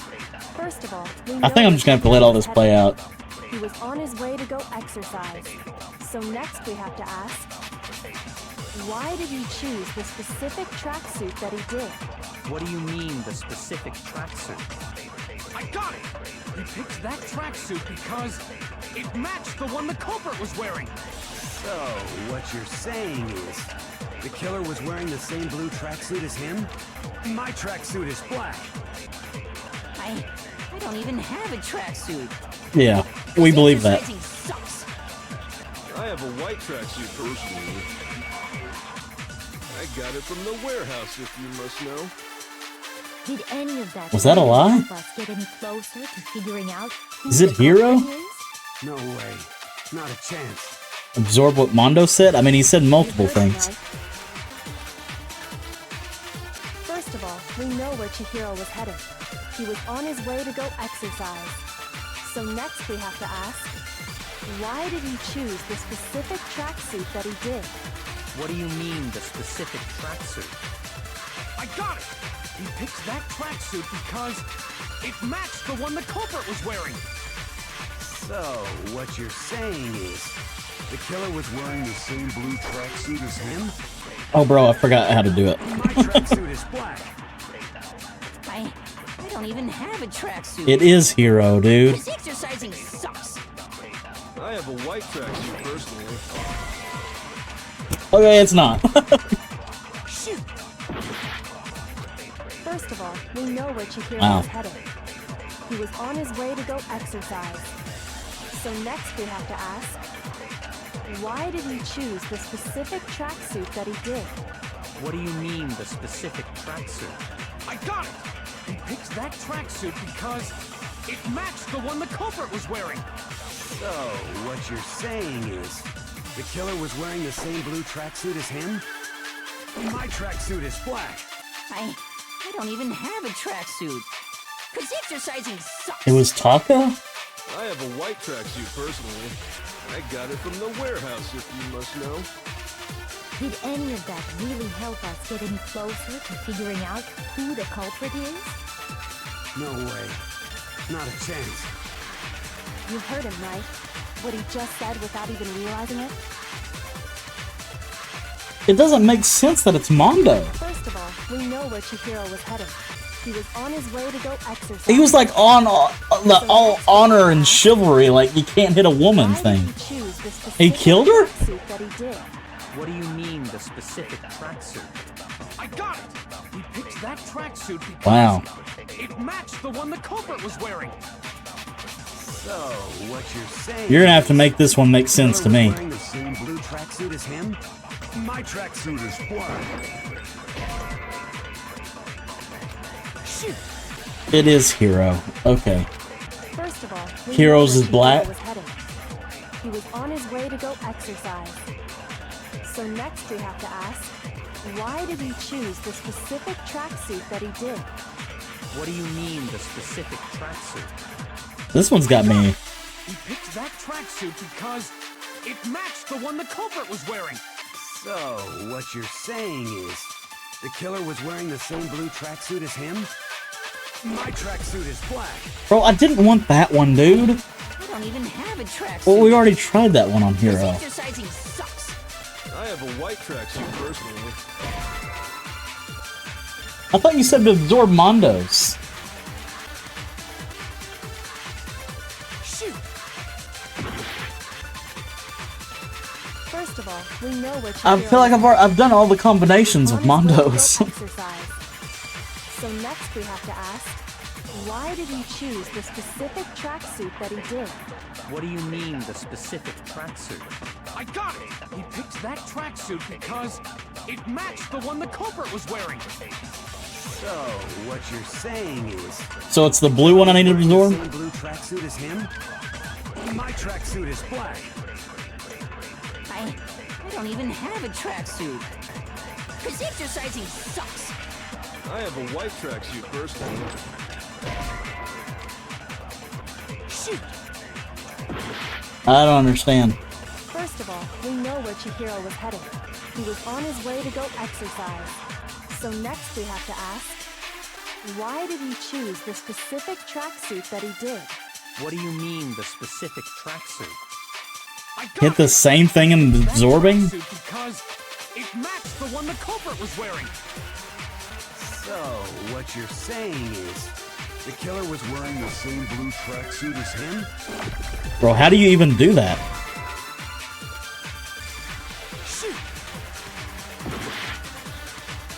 Let it play after you absorb it. I don't know what we're talking about. First of all, we know where Chihiro was headed. He was on his way to go exercise. So next we have to ask, why did he choose the specific tracksuit that he did? What do you mean, the specific tracksuit? I got it! He picked that tracksuit because it matched the one the culprit was wearing. So, what you're saying is, the killer was wearing the same blue tracksuit as him? My tracksuit is black. I don't even have a tracksuit. Cause exercising sucks. I have a white tracksuit personally. I got it from the warehouse, if you must know. Did any of that really help us get any closer to figuring out who the culprit is? No way. Not a chance. You heard him, right? What he just said without even realizing it? First of all, we know where Chihiro was headed. He was on his way to go exercise. So next we have to ask, why did he choose the specific tracksuit that he did? What do you mean, the specific tracksuit? I got it! He picked that tracksuit because it matched the one the culprit was wearing. So, what you're saying is, the killer was wearing the same blue tracksuit as him? My tracksuit is black. I don't even have a tracksuit. Cause exercising sucks. I have a white tracksuit personally. Well, exercise don't go with any of these. You must know. Did any of that really help us get any closer to figuring out who the culprit is? It's not exercise. Not a chance. I'm not firing until I know for sure, so. First of all, we know where Chihiro was headed. He was on his way to go exercise. So next we have to ask, why did he choose the specific tracksuit that he did? What do you mean, the specific tracksuit? I got it! He picked that tracksuit because it matched the one the culprit was wearing. So, what you're saying is, the killer was wearing the same blue tracksuit as him? My tracksuit is black. I don't even have a tracksuit. Cause exercising sucks. I have a white tracksuit personally. I got it from the warehouse, if you must know. Did any of that really help us get any closer to figuring out who the culprit is? No way. Not a chance. You heard him, right? First of all, we know where Chihiro was headed. He was on his Bro, way to you go exercise. you put me in a loop-de-loop. Foo you. What are you Why doing? did he choose the specific tracksuit that he did? What do you mean? I was just so focused on Mondo because you said absorb Mondo's line. He picked that tracksuit because Okay. it matched the one the culprit was wearing. So, what you're saying is, the killer was wearing the same blue tracksuit as him? No, that's wrong. Okay. I haven't played it though in 5 years. Give me a break. Oh, hey, I'll cut you a break for you, but I thought you were so adamant about it. It felt like, you know, you're so adamant. I'm just like, all right, it's Mondo. It's like I'm absorbing Mondo's words and shooting and firing. It's all good. It's all good. I should have been putting the pieces together instead of just mindlessly going with the flow there. Huh? What'd I say? I was proud of what statement, at least. True. That is true. Fair point. When Celeste testified a few minutes ago, she said... Still know who the killer is. I saw him stuffing a track jacket into his duffel bag, and then I assume he headed off to exercise. She never said anything about the jacket's color. So why did you say Chihiro's blue tracksuit? I just can't get with it being Mondo. You just... Hey, Celeste, what color was Chihiro's tracksuit? As a matter of fact, it was blue.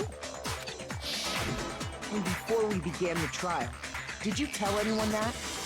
The only one I told about any of this was you. Then, Mondo, how did you know what color Chihiro's tracksuit was? Because I just can't get behind Mondo killing her unless there's a secret Mondo has that he had to kill somebody. But wasn't he all about like I don't hit a woman? You should never hit a woman or anything like that. Saw the clothes at some point in the investigation. No, that can't be it. The bag and clothes were surely disposed of by the time we began our investigation. Then the only reason he could have known what color the tracksuit was is if he saw Cherry with it before he died. That's the only possibility. Oh, bro. Lan Oogie? That's a hard name to say. It's hard to tell it's Mondo unless you remember a certain line he said. Oh, okay. I did say this game's got good for foreshadowing. Luigi? Okay. Luigi! It's me! Cherry, are you talking about Chihiro? So, how about it? Did you see the tracksuit or didn't you? I'm curious about this line now. I just happened to see it last night. He walked past me, and he was carrying the tracksuit in his hands. No, that can't be it either. According to Celeste's testimony... Bro, I'd never thought in a million years it was Mondo. She stuffed the jacket into her bag in a hurry. It was almost like she was trying to hide it. And just like that, she was gone. When Celeste noticed it, Chihiro made a point of making sure the jacket was completely in the bag. If you just ran into him briefly, you couldn't possibly have seen what color the tracksuit was. It would appear you've dug your own grave. I mean, literally. Because it sounds like you did it, and it also sounds like you're gonna die, you know? They kind of go hand in hand in this game. Perhaps. But you handed him the shovel, didn't you? That's why you said what you did. Try not to say too much. Focus on the tracksuit and it'll be obvious who he met with?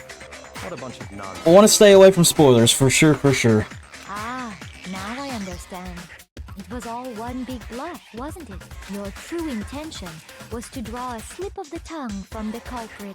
That's why you said you knew who did it, to put them on edge. That's right.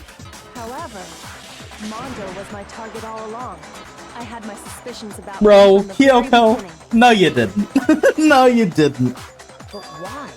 What made you so suspicious? That's a good question. Because I hate him. The way he was acting, the way he talked. There was a certain turning point that tipped me off. Well, fill me in. Maybe you didn't notice it, Mondo, but you tend to refer to men and women differently. Yeah. Oh, bro, why did I not think of that? I keep thinking Chihiro's a woman, dude. It's like, yeah, I'd never hit a woman. Well, she's not. Okay, there goes that. You only call guys dude. For girls, it's chick. Oh, wow. When did he do that? And after he was killed, you happen to refer to him as dude. Wow. Once I picked up on that, it occurred to me that Mondo knew something we didn't. You notice such a tiny detail? I didn't catch that one. It's true, too. I was waiting for you to realize that. I mean, guy, you know I would never. You know me. Are you a witch? She's a witch! You're positively frightful. No, I'm not the frightful one. Not nearly as frightful as someone capable of murdering a friend. True. Mondo, was it really you? Did you really kill Chihiro? I didn't kill anyone! Bro, get out of here, dude, dog. You've been all over me, judging everything I say, putting words in my mouth. Bro, I like Mondo a little bit. I don't really like him now, though. What gives you the right to treat me like a goddamn criminal? Yeah, he would never do something like that. Bro, him and Tuck are like tight. It's true. My reasoning on that is pretty shaky. That was fast. Well, this does present us with a problem. It seems we are all out of leads. My time has nearly come. Alright, Hifumi. That's what my little ghost friend is telling me. Oh yeah, that reminds me. Hifumi, weren't you telling me you found He some did? evidence? Why do I not remember this? Remember when they saw the body and Mondo said something like, poor dude? I didn't pick up on that. I mean, I don't even remember. Really? What kind of evidence? I didn't even notice he did it. I didn't even notice he changed it to dude and chick. Actually, you know, now that I'm thinking about it here calmly, I wish I had. I've been like big brain Chazzle back then, you know? Jeez, does your confidence just get up and walk away? It's fine, man. Just tell us. You're not meant to on the first playthrough. if you really insist, then, here it is. What do you have there? It happens to be an e-handbook. I found it laying on the ground, so I scooped it up. Do we know about this? You found it on the ground, right? Then it must belong to Mondo's? But I had mine. Shoot. Uh-oh. That was my last heart. Ugh. Oh, jeez, dude. Everyone votes Makoto? Okay. Yeah, let's give it another shot. I don't know where it's gonna start me. Okay, good. Hold on a second, Mondo. Huh? When Celeste testified... Oh wow, we started all the way back here. So why did you... What are you paying? Alright, let's get back to where we were, boys. Then... No, the bag and... Then the oak is a piece of sheer so how about it? Hey, walk. No. When if you perhaps focus. That's why we said that's Mondo, but that's a good question. Bro, there's so much that happened up to that point. No, not near. Mondo, did you... I didn't kill... You've been all over. What gives you the right to... I. Just like... Oh yeah, he didn't do it. All those shuddering eyes, there's no way. What do you have there? It happens to be an Well, it's not mine. I got it! We know Chihiro's handbook was missing from the scene of the crime, right? Oh, okay, I got you. For a fact. For a fact indeed. I was totally sure I'd found it. Then it must hold some clue about the culprit, right? Well, that's what I was hoping. But it's busted. It won't even turn on. I imagine the culprit broke it to get rid of any evidence after the murder. That's odd. I didn't think the handbooks were quite so fragile. Come on, Monokuma. Here's your line time. Yeah. He's proud of his notebooks. They're totally waterproof and shock resistant. It would take an awful lot to break one. And yet, this one does appear to be broken, as is Leon's, sitting useless in the main hall. For all your confidence, that is a remarkably high failure rate. Slam him. Do you think there might be some kind of mystery in there somewhere?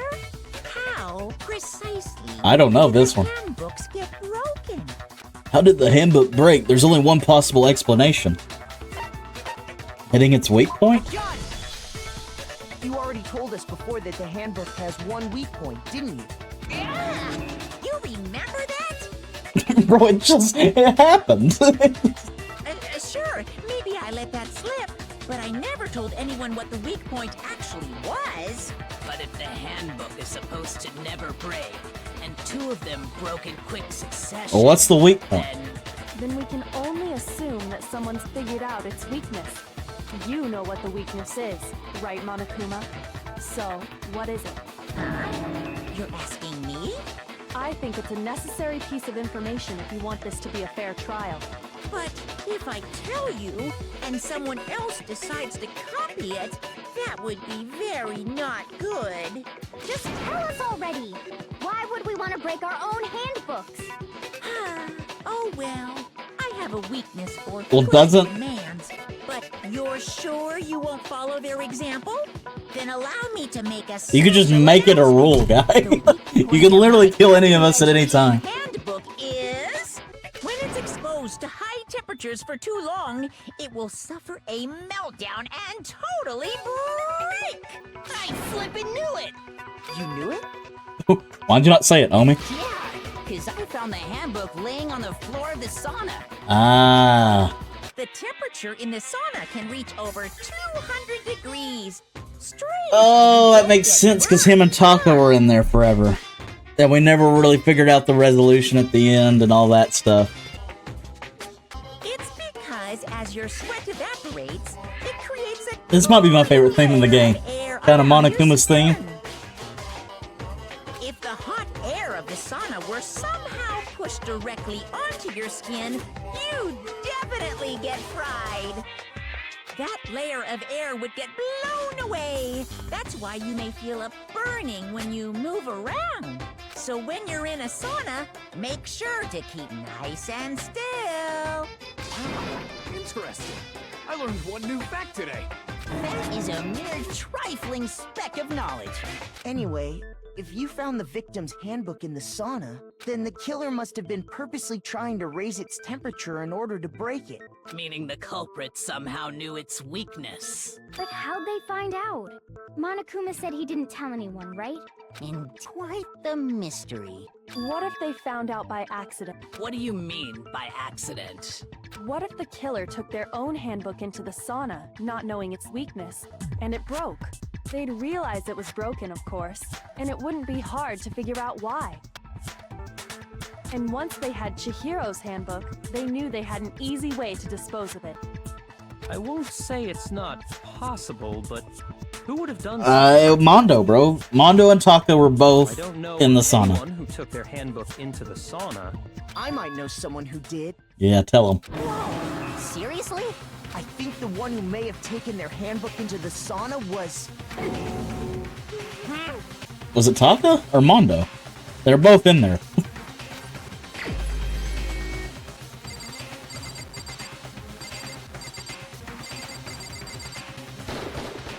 Here's my answer. Here's my answer. Mondo, your handbook got broken in the sauna, didn't it? What? What? Why? Why do you keep accusing him? Mondo and Taka had... Bro, Taka's gonna be a shell of himself. Once we execute Mondo, oh man, it's not gonna be pretty. And for the contest, Mondo just so happened... Oh, he kept everything on, yeah. But little did he realize, he'd also left his handbook in one of his uniform pockets. And when it was all over, Mondo discovered that taking your handbook into the sauna could easily destroy it. No, wait, hold on. You've got it all wrong. He would never kill. I'm gonna be honest, Mondo, big brain planned this murder. I mean, it's kind of wild. Show me the proof. The actual solid proof. I mean, I don't want to believe it either, but I found something that proves it beyond a shadow of a doubt. Let's test Makoto's assertion. If what he says is correct, then Mondo, you broke your own handbook. In other words, if Mondo's handbook is actually broken, then that proves that what Makoto said is right. Well, my goddamn handbook works just fine. Shoot! Let's test Makoto's assertion. I feel like I just gotta let these just scroll by and then I'll figure it out. Broke your own handbook. For Taka, I mean, In other words, For sure, for sure. He's gonna be broken man after this. then that proves that what Makoto said is right. Well, my goddamn handbook works just fine. See? Look! Makoto was wrong after all! Bro, what am I trying to hit? Let's test Makoto's assertion. If what he says is correct, then Mondo, you broke your own handbook. In other words, if Mondo's handbook is actually broken, then that proves that what Makoto said is right. Well, my goddamn handbook works just fine. See? Look! Makoto was wrong after all! Mondo wouldn't hurt a fly! Okay, I guess I'm gonna have to swap it out. Absorb something here. If what he says is correct, then Mondo, you broke your own handbook. In other words, if Mondo's handbook is actually broken, then that proves that what Makoto said is right. Well, my goddamn handbook works just fine. See? Look! Makoto was wrong after all! Shoot! Oh, I'm getting bad with this little new mechanic where you can absorb things. Just really screwed up the whole game. You know what I mean? Made it a little harder. In other words, if Mondo's handbook is actually broken, then that proves that what Makoto said is right. Well, my goddamn handbook works just fine. See? Look! Makoto was wrong after all! Mondo wouldn't hurt a fly! Let's test Makoto's assertion. If what he says is I mean, correct, wrong can't be. then Mondo, you broke your own handbook. In other words, if Mondo's handbook is actually broken, then that proves that what Makoto said is right. Well, my goddamn handbook works just fine. See? Look! Makoto was wrong after all! Mondo wouldn't hurt a fly! Let's test. Did I just miss his word last time? I don't know. What he says is correct, then Mondo, you broke your own. Like I hit one of the purple or the pink words. In other words, if Mondo's handbook is actually broken, then that proves that what Makoto said is right. Well, my goddamn handbook works just fine. See? Look! Makoto was wrong after all! Shoot! Let's test Makoto's assertion. Oh. If what he says is correct, then Mondo, you broke your own handbook. In other words, if Mondo's handbook is actually broken, then that proves that what Makoto said is right. Well, my goddamn handbook works just fine. See? Look! Makoto was wrong after all! Oh jeez, I can swap between these, dude. How do I didn't know you could swap between them. How do you do it though? What he says is correct, then Mondo, you broke your own handbook. In other words, Select. Okay, that wasn't working. Oh, there we go. then that proves that what Makoto said is right. Well, my goddamn handbook works just fine. Ugh. See? Look! Makoto was wrong after all! Mondo wouldn't hurt a fly! It's broken e-handbook. Let's test Makoto's assertion. If what he says is correct, then Mondo, you broke your own handbook. In other words, if Mondo's handbook is actually broken, then that proves that what Makoto said is right. Well, my goddamn handbook works just fine. See? Look! Why is the pink words covering the whole damn screen? I'm definitely avoiding them. Bro, start it over. I know this has got to be it. You would have been there a minute too? What? If what he says is correct, then Mondo, you broke your own handbook. In other words, if Mondo's handbook is actually broken, then that proves that what Makoto said is right. Well, my goddamn handbook works just fine.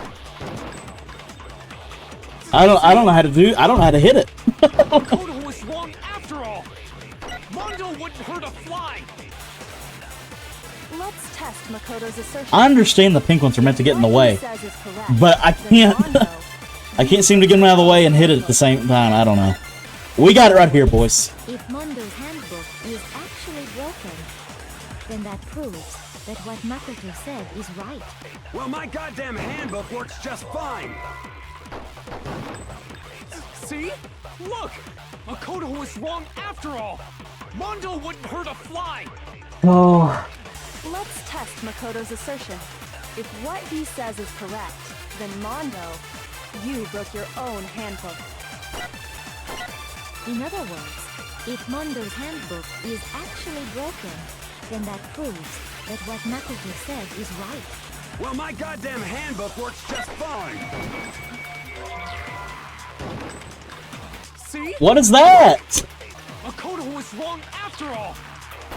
Mondo wouldn't hurt a fly! Let's test Makoto's assertion. This is the right one, right? If what he says is correct, then Mondo, you broke your own handbook. In other words, if Mondo's handbook is actually broken, then that proves that what Makoto said is right. Well, my goddamn handbook works just fine. No. Holy moly, dude. I feel like I did that 40 times in a row. I'm gonna be honest with you. Mondo, the handbook you have right now, is it really yours? Yeah, I know. It would take a heart if it wasn't. I just... The fuck is that supposed to mean? The broken handbook that was in the main hall, isn't that one actually yours? What the heck are you talking about? What I mean is, I think Mondo swapped his handbook out for one that actually works. I think he took Leon's handbook and replaced it with his own. After all, Monokuma said himself that Leon's handbook never should have broken. That's right! The punishment it suffered wasn't nearly enough to destroy it. yeah. Yep, The yep, yep. broken handbook in the main hall is actually Mondo's, which would mean that the handbook Mondo has right now is actually Leon's. Bingo. But doesn't that violate the school regulation that says loaning out your handbook is prohibited? Well, here's how I look at it. There is a rule about loaning your handbook to another student. But if they're dead... they're not a student. It's kind of a gray area, I admit. But no worries. If anything, it just makes things more interesting. As such, I decree that exchanging handbooks with a corpse is not a violation of... Well, we appreciate it. We appreciate it. Well, Mondo, if I'm wrong about this, you're welcome to say so. I'm happy to admit I made a mistake, but... Son of a bitch. I mean, of course he's gonna die. What's wrong, bro? Come on, tell him he's wrong. You are wrong. Uh-oh. You have to be wrong. This is Heartbreak City right here, boys. Everything you just said is wrong. You made it all up. Okay, then why don't we look back on this case one more time? Oh my god. Alright. That way, everything will become clear. Alright, let's do it. What it? Oh, okay. I kind of like these. These are cool. Okay, so... Tracksuit in the bag. Runs into Celeste. Oh, hey, what are you doing? It is this one. She spots the tracksuit. Okay, see you later. Tucks the tracksuit in. Sees the doors.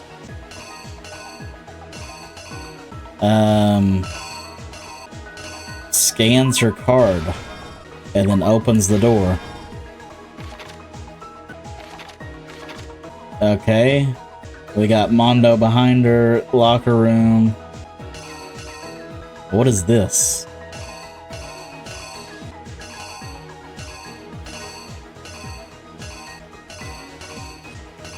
Oh wow, there's a ton here. Oh wow, I may mess up here. Alright, let's... I feel like that's... Right? I feel like that goes there. This one's tricking me. This one I don't know. Down for the count. Boom, murdered. Rolling up the rug. And then the poster. Taking her.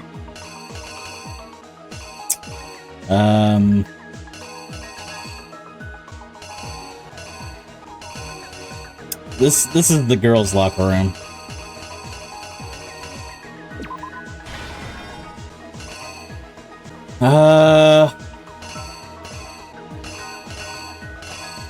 Oh, no. It's that one. Maybe this one? I don't know. There's a lot. There's a lot in this one. So he found it and just decided to make it look like... So Byakuya should be killed too. I'm sorry. You can't just be hanging it like Genocide Jack and then be like, everything's hunky-dory. You know what I mean? Byakuya's gotta go.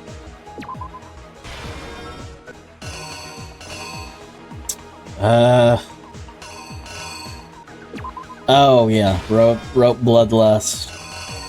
Act 5. These are the cards. I think this one might be wrong. You messed up in the beginning? Okay, we'll go back here in a second. I think this one might be this. I don't know though.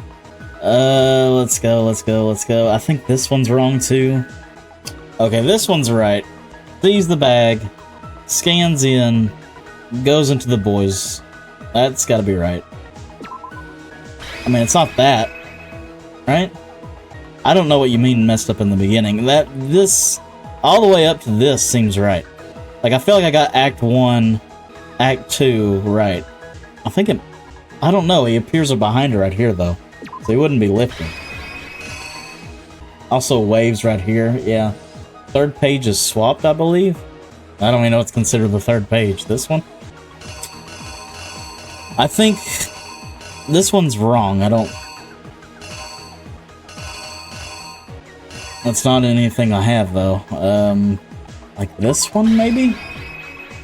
Second? Oh, I see what you're saying. I think you might be right there. This just looked like she was opening the door, so I guess it confused me.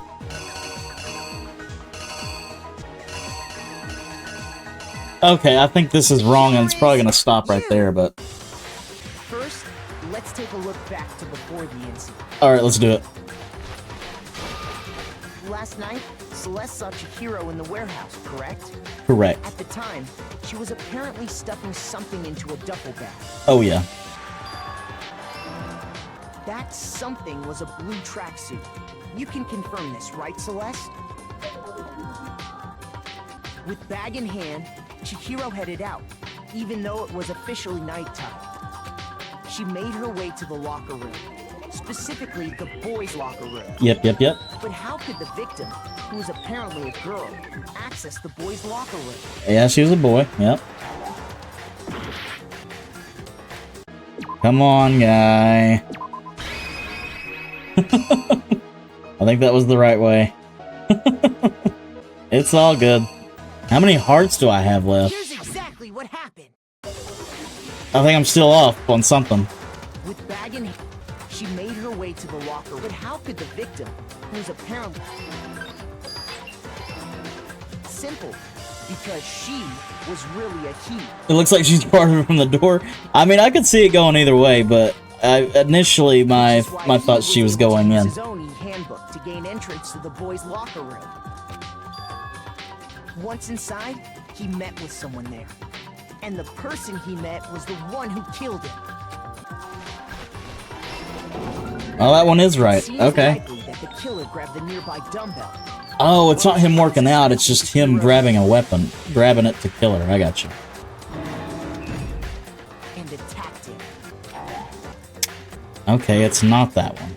Alright, we got one heart left.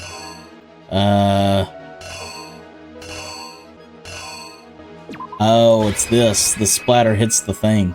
Yeah, the poster. I don't think the dumbbell's used, though. I think this one's gonna be wrong, though. Wait, this one might go here, right? Like he sees the girls' locker room, scans in? Well, maybe not.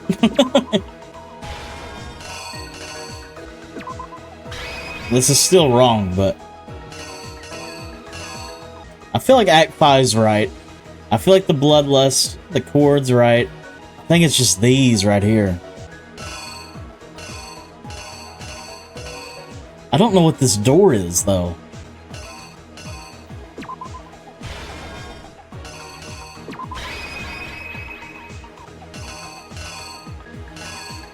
Oh, man. They're, like, separated, though. It can't be that. Swap the plug for the poster one? I mean, this... He literally has it in his hand here. I think the plug's right. Grabbing the extension?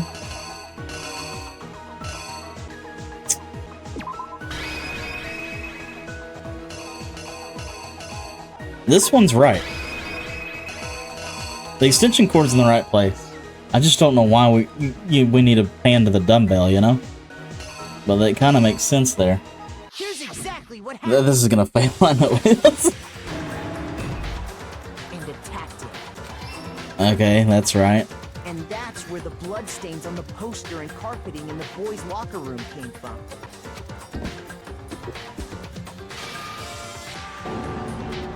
It was likely in the heat of the moment.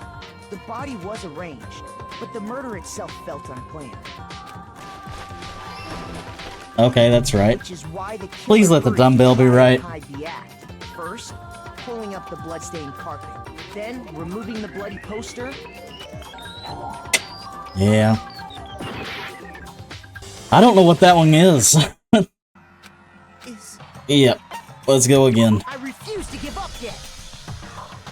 I refuse to lose. The door goes there? The one with the handle? Bro, if I had it right all along, that's gonna suck. That's the one I had there for the longest. And then... Scan to go in. Grabs the dumbbell. Splatter. Splatter.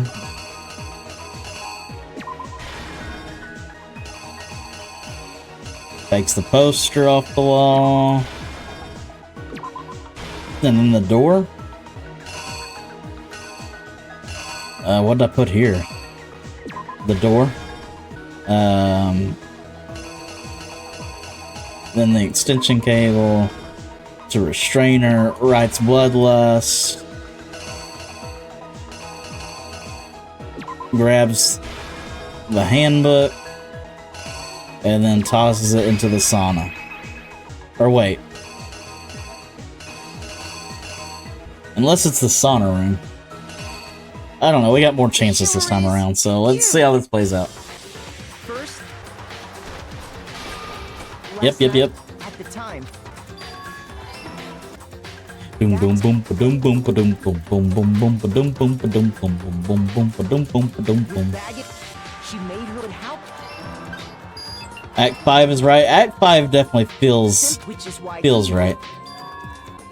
Once And a dumbbell. It's and attack. And that's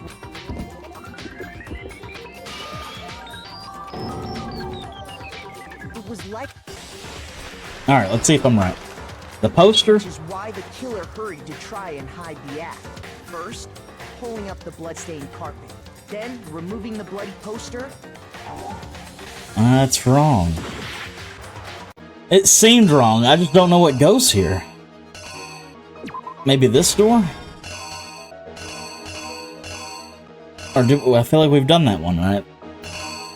Or maybe we haven't.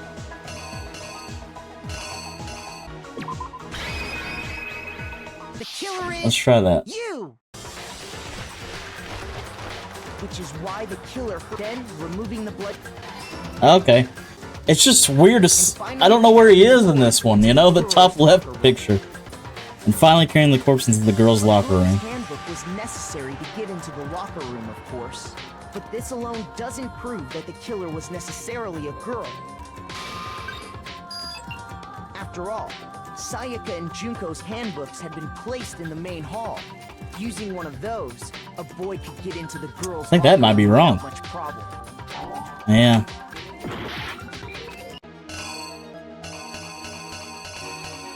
Oh, it's placing the poster up. The killer is you! After all, Sayaka and Junko's handbooks had been placed in the main hall. Using one of those, a boy could get into the girls' locker room without much problem. And There we go, boys. I think we're good now. in the poster they brought with them, they got to work. Boom, boom, boom, boom. They changed the layout of the boys' and girls' locker room in what you might call a crime scene switch. That could have been the end of things, but no. Byakuya discovered the body and decided to... I mean, no doubt about it, dude. Like, why? This guy's gotta go. That's accomplished a murder, if you ask me. You hang up the body like that, you deserve to go. So, after stumbling on the crime scene, he went and grabbed the extension cord from the library, and then... Now you see why I hate Byakuya. I mean, it's ridiculous, dude. If you're gonna... I mean, it's the whole reason why I didn't think Mondo did it. And I thought Byakuya did it. Because he basically, in a way, did. He used the cord to string up Chihiro's lifeless body.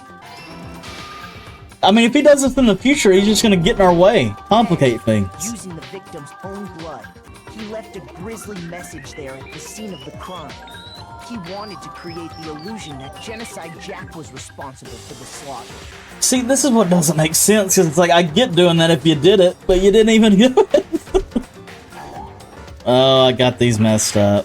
I thought one of them might be the sauna.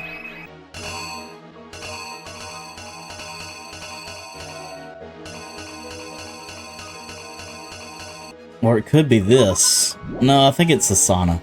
The setting throws it in.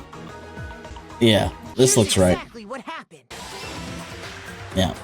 And around the same time that Byakuya was putting together this facade, the killer, having already disposed of Chihiro's bag and other belongings, there, they planned to destroy the last piece of evidence, Chihiro's handbook. Cool, nice. There we go, boys. Also, I mean, how shocked was Mondo? Like, I didn't tie her up like that. I mean, I killed her, but I didn't do that. Somehow, the killer knew that the handbook couldn't stand up to the heat of the sauna. And the reason they knew that is because the sauna had already wrecked their own handbook. And that's how it all played out. Mondo, how could you? Mondo Owada.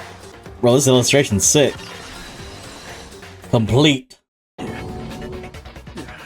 Bro, he's the ultimate, like, biker gang guy. Is he just gonna get killed by a biker gang? Like, is it, like, I'm, like, expecting, like, motorcycles crossing paths, like him getting hit with pipes. I'm expecting something crazy. This can't be right. I really wish it wasn't Mondo, though. I like Mondo. Where's your evidence? Yeah, where's your evidence? You need evidence. You need proof. Oh, Taka, come on. Without any proof, you can't pin any of this on him. Why does Makoto drop their full government name every time? I don't know. Evidence that Mondo is the killer. That already revealed itself earlier in the trial. If I can somehow show where Mondo's handbook is right now, once I do that, everything will become clear. We got another new element? Alright. Fever time and nega time. Okay. That sounds like something else, boys. Need to change it, Danganronpa. It's a little close. Bullet time battle, if you press the space key, fever time will activate, and the tempo will be forced to its max. At this point, even if you push the buttons at random, you won't miss. So you can push right mouse button, left mouse button, however you want to destroy your opponent's verbal assault. But this only lasts until your focus gauge runs out, so make sure the best possible use of your time. Of course, it wouldn't be fair if you only got access to a special time, right? So as also prepared something called nega time. Call it slow time. Why does okay? If the opponent activates slow time during the bullet time battle. Your tempo marker will disappear, making it quite a bit tougher to hit the buttons in rhythm. If you activate fever time at this point... No, never mind. I'm sure nothing would happen. I don't know what I was worried about. Alright, let's go. Let's do it. I'm ready. The moment of truth. Show me some evidence. Or... You're wrong. I won't listen. I refute you. False. Show me some evidence. I won't listen. False. I refuse to vote. Show me some evidence. You're wrong. I won't listen. I refute you. False. Show me some evidence. I won't listen. False. You're corrupt. I refuse to vote. Show me some evidence. This should prove it. Boom, son! If my thinking so far is right, Mondo must have replaced his broken handbook with Leon's. In which case, we can just check each of our handbooks right now. Once we do that, we'll... We don't gotta do that. Oh, he's gonna own up to it. Huh? Yeah, I did it. I killed him. There you have it. Wow, man. I can't believe he did it.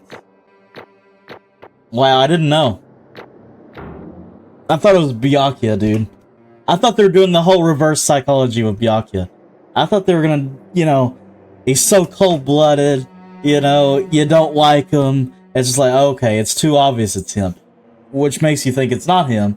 Reverse psychology, it is him, you know? This part hurts every time. Bro, I don't know if I'm ready. Bro, what are you saying? I got no choice, man. After hearing all that, I gotta just give up. Go ahead, Monokuma. Get it over with.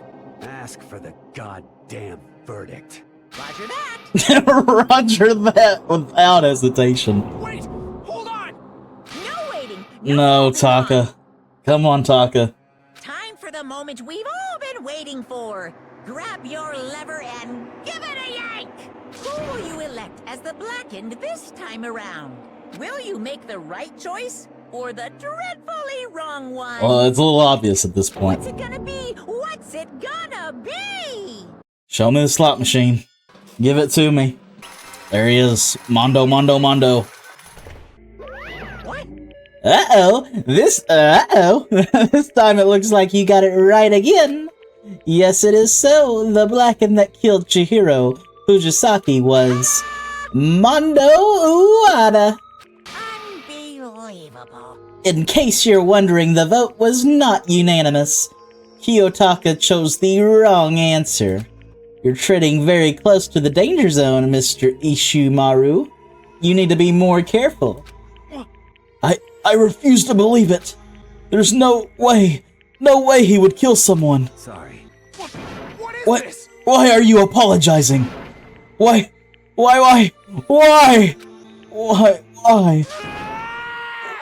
did you do it? Now then. Well, looks like Mondo's taken a vow of silence, so allow me to explain on his behalf. Actually... The story of the murder this time is the sad story of two men. Uh-oh, but for anyone who doesn't really want to hear it, you can hit the control key to fast forward the text. Anyway, there was once a young boy, and his name was Chihiro Fujisaki. He had an extreme inferiority complex regarding his own lack of strength. You're so weak, even though you're a boy. We heard things like that as long as he could remember, and he couldn't overcome his weakness. This might be the most disrespectful execution in the franchise. That's crazy statement. We gotta see how this plays out. On the contrary, he tried to hide and bury himself further and further into that weakness, to take on the fragile form of a petite young girl. He had chosen that as his way out. Now, nobody will be able to say anything about me, even though you're a boy. But no matter how tightly he wrapped himself up in that shell, the inferiority complex had already taken root deep inside of him and was not so easily weeded out. As it turned out, the shell was completely empty. The complex didn't disappear. Instead, it only grew stronger and stronger. I'm weak. Weak, weak, weak, weak, weak, weak, weak. Once the killing game had begun here at the school, he had no choice but to accept this fact. After all, this world is survival of the fittest. If you're not strong, you don't survive. And then the lovely and hateful Monokuma announced the revealing of the embarrassing secrets, which of course included Chihiro's embarrassing secret, which I was more than willing to divulge. Even though he dresses like a girl, Chihiro is actually a boy. And that was something Chihiro couldn't let anyone find out, no matter the cost. If that was revealed, it would be the end. The hardened shell would crack, the armor would fall away. Without a doubt, those around him would torture him more than ever before. Everyone figured being thrust into such a dilemma must have sent him spiraling into despair. And yet... I'm sorry. I'm sorry, I don't really want to talk about it right now.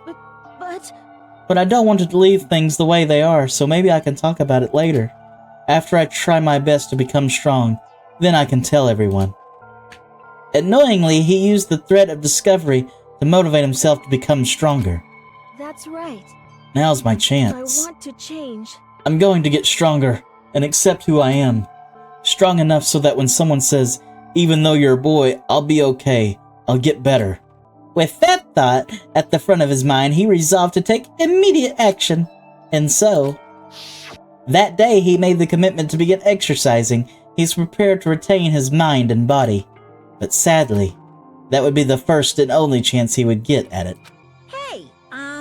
When he decided to start exercising, he thought it would be good to ask for someone's help. But he wanted to tell that person his secret first, and then ask them to help him from there. And the person he went to... Yeah, that's right. It was me. Yep, it sure was! The biker gang fella had been painfully clear about how important his manly promises were. So Chihiro probably figured that even if he confided in Mondo, his honor would make him keep the secret. Plus, Mr. Macho Mondo was the very symbol of a strong man that Chihiro had always aspired to. Maybe talking to Mondo about it will help give me some courage. So he went and asked Mondo. Who's talking? So he went and asked Mondo to help him become strong. That was his aspiration, and he thought that only with Mondo's support would he ever be able to come close to that. Correct. So then, that must be why Mondo did what he did, to keep the promise he made to Chihiro. Huh? What he did? You mean that's why Mondo carried Chihiro from the boys' locker room into the girls' locker room? Indeed. Yes, that's exactly what I mean. Wasn't that to cover up what he'd done? Certainly. That could have been part of it, but I don't think it was the main reason. The real purpose was to keep the promise between men he made to Chihiro. But how does moving the body keep his secret? Because if everyone knew he'd been killed in the boys' locker room, then everybody would have been arguing about how she got into the boys' locker room, right? Once that started up, at least a few of us would have immediately begun to suspect his identity. So, he tried to protect Chihiro's secret by putting him in the girls' locker room and stealing his handbook, see? Then Mondo did all that to keep the promise he had made to Chihiro, who he'd also killed? Why would he do that? The more I hear you talk, the more I don't understand. I mean, you guys trusted each other, right? So why? Why did you? Because no matter what, I didn't want anyone to know. I knew it. Bro, what? So that's what triggered it after all. The possibility of having your embarrassing memories and secrets exposed. What is this? That's impossible. Nothing could have been that bad. Something he didn't want anyone to know, even if it meant killing someone. It's impossible. Don't make me repeat myself. How many times must I repeat myself? To judge others by your own standard is the height of folly. Even if you can't comprehend it. He obviously can. That's all there is to it. Well, While you were on the subject, why don't I tell you? An embarrassing memory. That secret he didn't want anyone to know. Hey, You know what Mondo did? He killed his own brother. Bro, there were several people that secrets that didn't want to get out. Bro, I can't believe we're just gonna have to chill with Toko and just her murderous other half, but you got the secret of her being a murderer, and then the other secret is Chihiro being a man. Like, these are some... I didn't realize there was gonna be several people having secrets that were big-time secrets. Mondo, the ultimate biker gang leader, makes all the hoodlums and riffraff across the country tremble. But the only reason he had the chance to join a gang in the first place was because of a certain someone. Mondo's older brother's name was Daya Owada. Mondo had nothing but respect for him. It was because of Daya that Mondo ever got a motorcycle. Mondo's brother was his only family growing up. He was the only one Mondo could trust or respect. He wanted to measure up to his big brother, so he imitated him in everything he did. Mondo was the epitome of the starry-eyed kid brother. Meanwhile, the charismatic older brother had put together a local motorcycle gang, and before anyone knew it, it had grown into the biggest biker gang in the country. Daya, the older brother, number one in the gang, had his number two, his younger brother Mondo. In the beginning, everything was peaches and gravy. But when Mondo started to think about how he would have to take over the gang from his brother someday, his brother's greatness, his reputation began to gnaw on Mondo's very soul. The kid's gonna take over for Daya, huh? Daya created this gang with his bare hands. Mondo's just along for the ride. Can someone like that really be our leader? All that'll do is make the gang look bad. Almost every day, Mondo heard the gossip and whispers of the other members of the gang. Which is why... I just... Gotta get stronger. Stronger than Daya. Once. Just one time. No matter what, I gotta win. Don't fuck with me. I don't care what it takes. I gotta come out on top. And on the night of the Amazing Brothers' retirement ceremony, Mondo challenged him to a street race. But during the race, tragedy struck. The kid brother pushed ahead with reckless abandon, eager for victory, and dashed into oncoming traffic. But suddenly... Oh, he didn't just straight up murder him. Laying in his kid's brother's arm, the older brother delivered his final words. My bad, kid. I fucked up. Sorry. Of course he knew it. It was his brother's fault, but Daya never blamed him for what happened. Hey, kid. The rest is up to you. No matter what, you gotta keep the gang together. Well, they made it sound like Daya sacrificed himself. He didn't kill him. Because it's the team you and me put together. It's a promise between men. He decided to hide the truth of what happened from everyone else in the gang, in order to keep the gang together, and keep the promise to his brother. He could never commit to anyone that it was his weakness that had caused the accident. And as a result, the team was made even stronger under the banner of the kid who bested his big brother. Daya was gonna lose to his kid brother, so he got stupid and got himself killed. That became the explanation for what happened. Mondo's lie became the truth. He wanted to lead the team so bad, he was willing to tell them all kinds of lies about his brother. I just... I'm strong. Strong.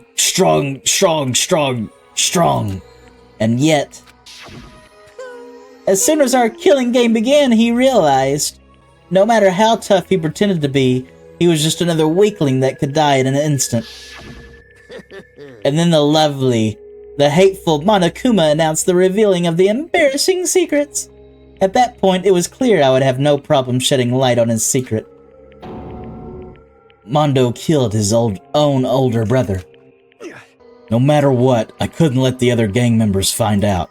If that happened, everything would have been ruined.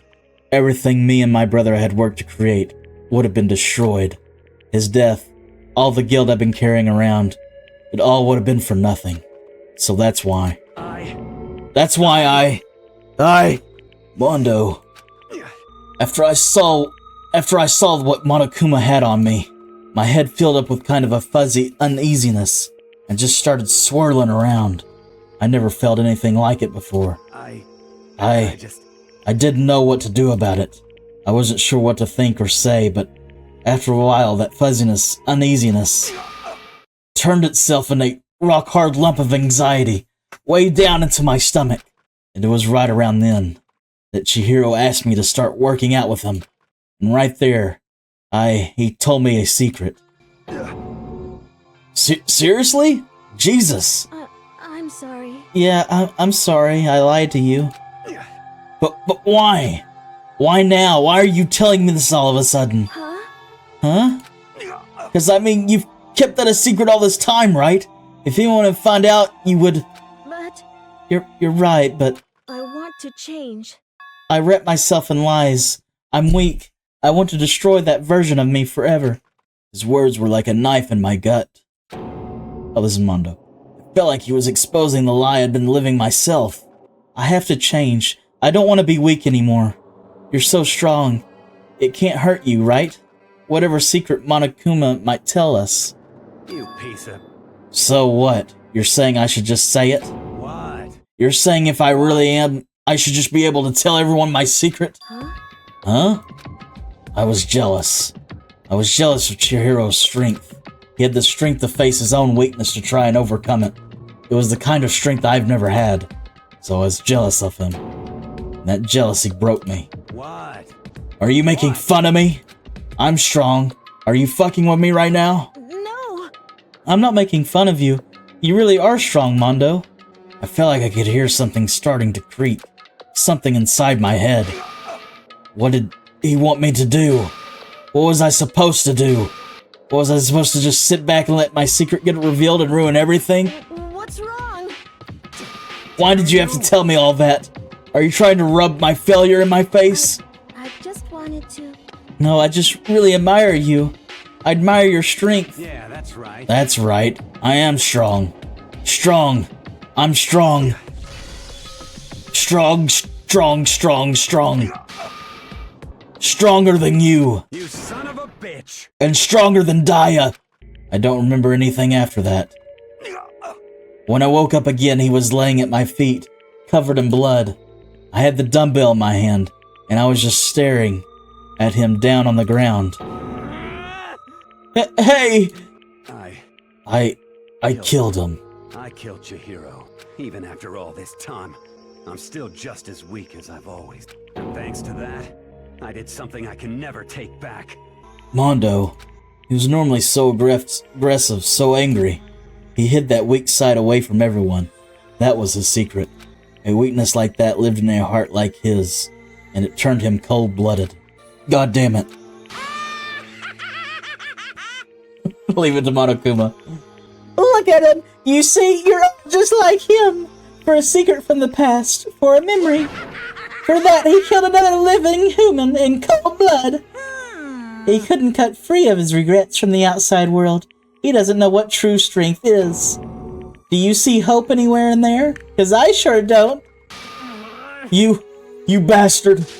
Just shut up, you son of a bitch. Go ahead. Say that again, I dare you. Yep. Okay, I'll say it as many times as you want, is what I want to say, but unfortunately I can't do that right now, because the time for punishing is fast approaching.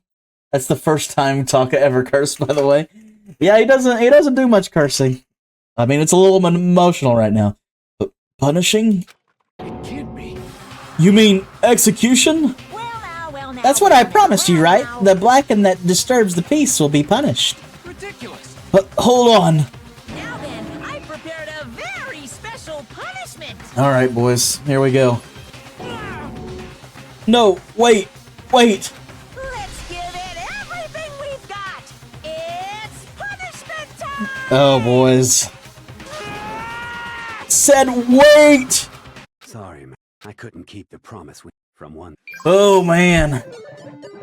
Mondo has been found guilty. Time for punishment. Bro, what is happening? The cage of death. Bro.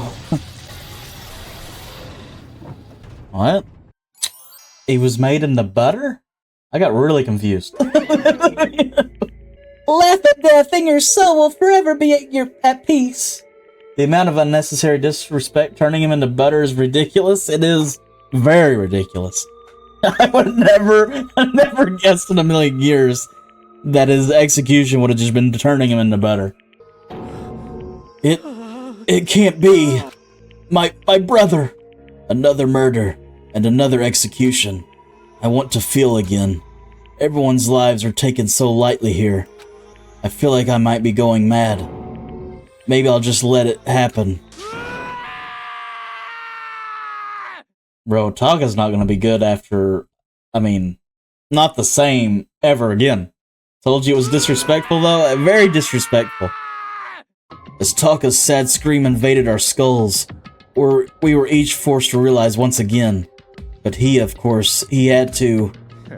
What a disappointment. This is the end of the game. Byakuya. You're completely insane, you know that? A game? One of our friends is dead. Do you realize that? Naturally. Of course I do. Because this game is life or death. Hey. I don't have anything to say to you. I don't have a response except that I just don't understand why. Why did you go out of your way to disguise Mondo's crime? There we go. Kyoko's my favorite character. I don't care what anyone says. She is top dog right now. We need to be talking about this way more right now. What? Why? Isn't it obvious? Because it made things more interesting. This guy's getting as bad as Monokuma over here. His first ever friend executed right in front of him after he became so attached. It's sad. It's sad, boys. His voice was calm, emotionless, like the voice of death. It chilled me to the bone. Last night, when the murder took place, I was in the library as usual. Honestly. So you ignored the nighttime rule too. That rule never mattered to me. I don't recall agreeing to it. There is nothing to be done. Well, I don't particularly care. Please continue. The night grew late, and I decided to return to my room, which is when I stumbled upon him. I spotted Mondo coming out of the girls' locker room. So you knew what? After he'd gone, I looked inside and saw the corpse. So we already knew it was Mondo the whole time. Bro, this is annoying, dude. Kyoko is my favorite too, but I like Taka a lot too. Taka's growing on me a little bit. With the sauna scene, I mean, Taka and Mondo grew on me right then, which kind of sucks that Mondo's gone. But, yeah, I mean, if they ever get rid of Kyoko, I feel like she's gonna be along for the ride, though. I mean, she's got the ultimate with the question marks. I feel like she's gonna be along for a while. But, I don't know. I wish we could get rid of this guy. You mean you actually witnessed the murder? He was such a fool. He didn't have the slightest idea that I seen him. So you're saying you knew the culprit was from the very beginning? That's right. Indeed. But if that had been the end of it, how boring would that have been? I mean, what a waste of time to have the answer revealed right at the beginning. Which is why I decided to lend a little helping hand. I thought it would liven things up. You did all that to liven things up? I see. So after hearing about Genocide Jack from Toko, you decided to use that to create the fake murder scene. But damn, man, if we hadn't figured out who'd really done it, you would have been dead too, right? I mean, for sure. Yoshiro with the absolute from the top rope, right? I mean, well, obviously I would have revealed the truth before it reached that point. Oh, of course. Of course. Byakuya turned and looked me in the eye. I could feel his sharp eyes piercing into me. Thanks to a certain remarkable someone, it never did, and I was able to perform an interesting experiment. Once I do decide to become blackened, I know who I'll have to watch out for. Correct. So that was your reason. Are you satisfied? Indeed. Yes, we're done listening to your story. Moving on. Hey. There's something I'd like to ask Monokuma. What's this? Oh, I'm up next? You. You like to perform these elaborate executions each time, correct? My question is, why? Do you like them? But you know this punishment, this despair, it's not just for you. All this punishment, all this despair is my gift to mankind itself. You're over-exaggerating. I am not over-exaggerating. These punishments meant to transform all hope to despair. What do you mean? Mean? Mean? Mean? Mean? Good grief. I don't understand why you have to pick apart every little stupid thing. Whatever. It doesn't matter. In the end, I'm going to stand alone as the victor, and then everything will be revealed to me. Ah, the noble son of a noble family. Truly, you understand me. I think this is the start of a terrifying relationship. Shut up. I would never stoop to the level of a childish criminal like you. Let me just say this. After I've achieved complete victory, you're up next. I'm going to find you and kill you, understand? In the name of my family. In the name of the Tagami family, for which victory is a foregone conclusion. Ooh, it's so cool! It's like you're the main character of a video game or something. No trash mob for you. I swear, whatever it takes, I will kill you. Woohoo! Temper. Sounds like someone needs a nap.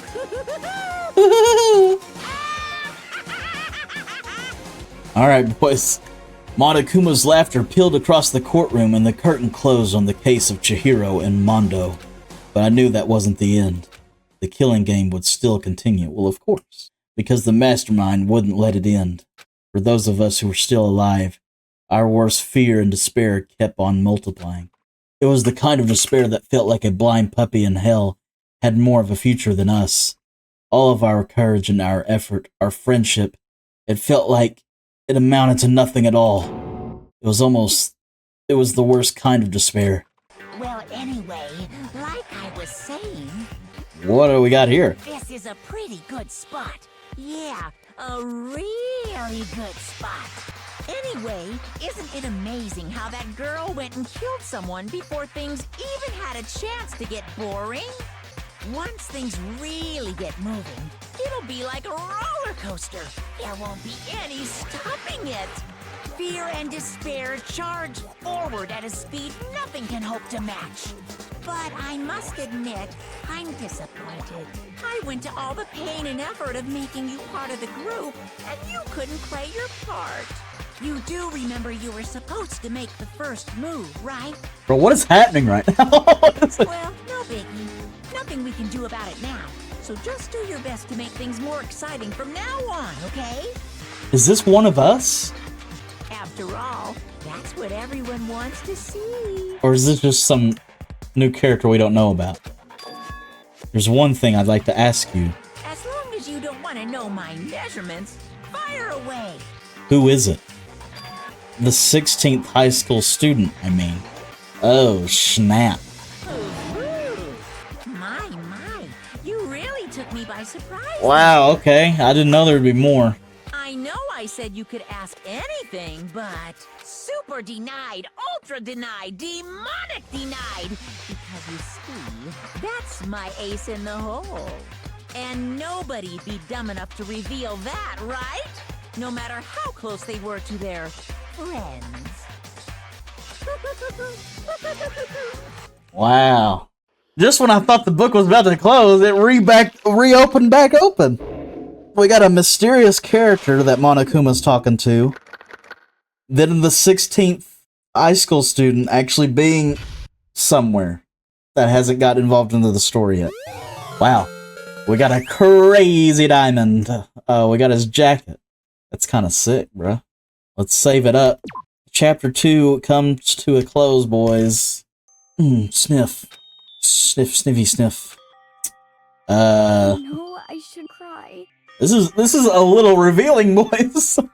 Oh, Hina. But I've had enough. Alright, Hina's my favorite character. I recommend you end now. Yeah, we're gonna end. I gotta... I can't take it anymore.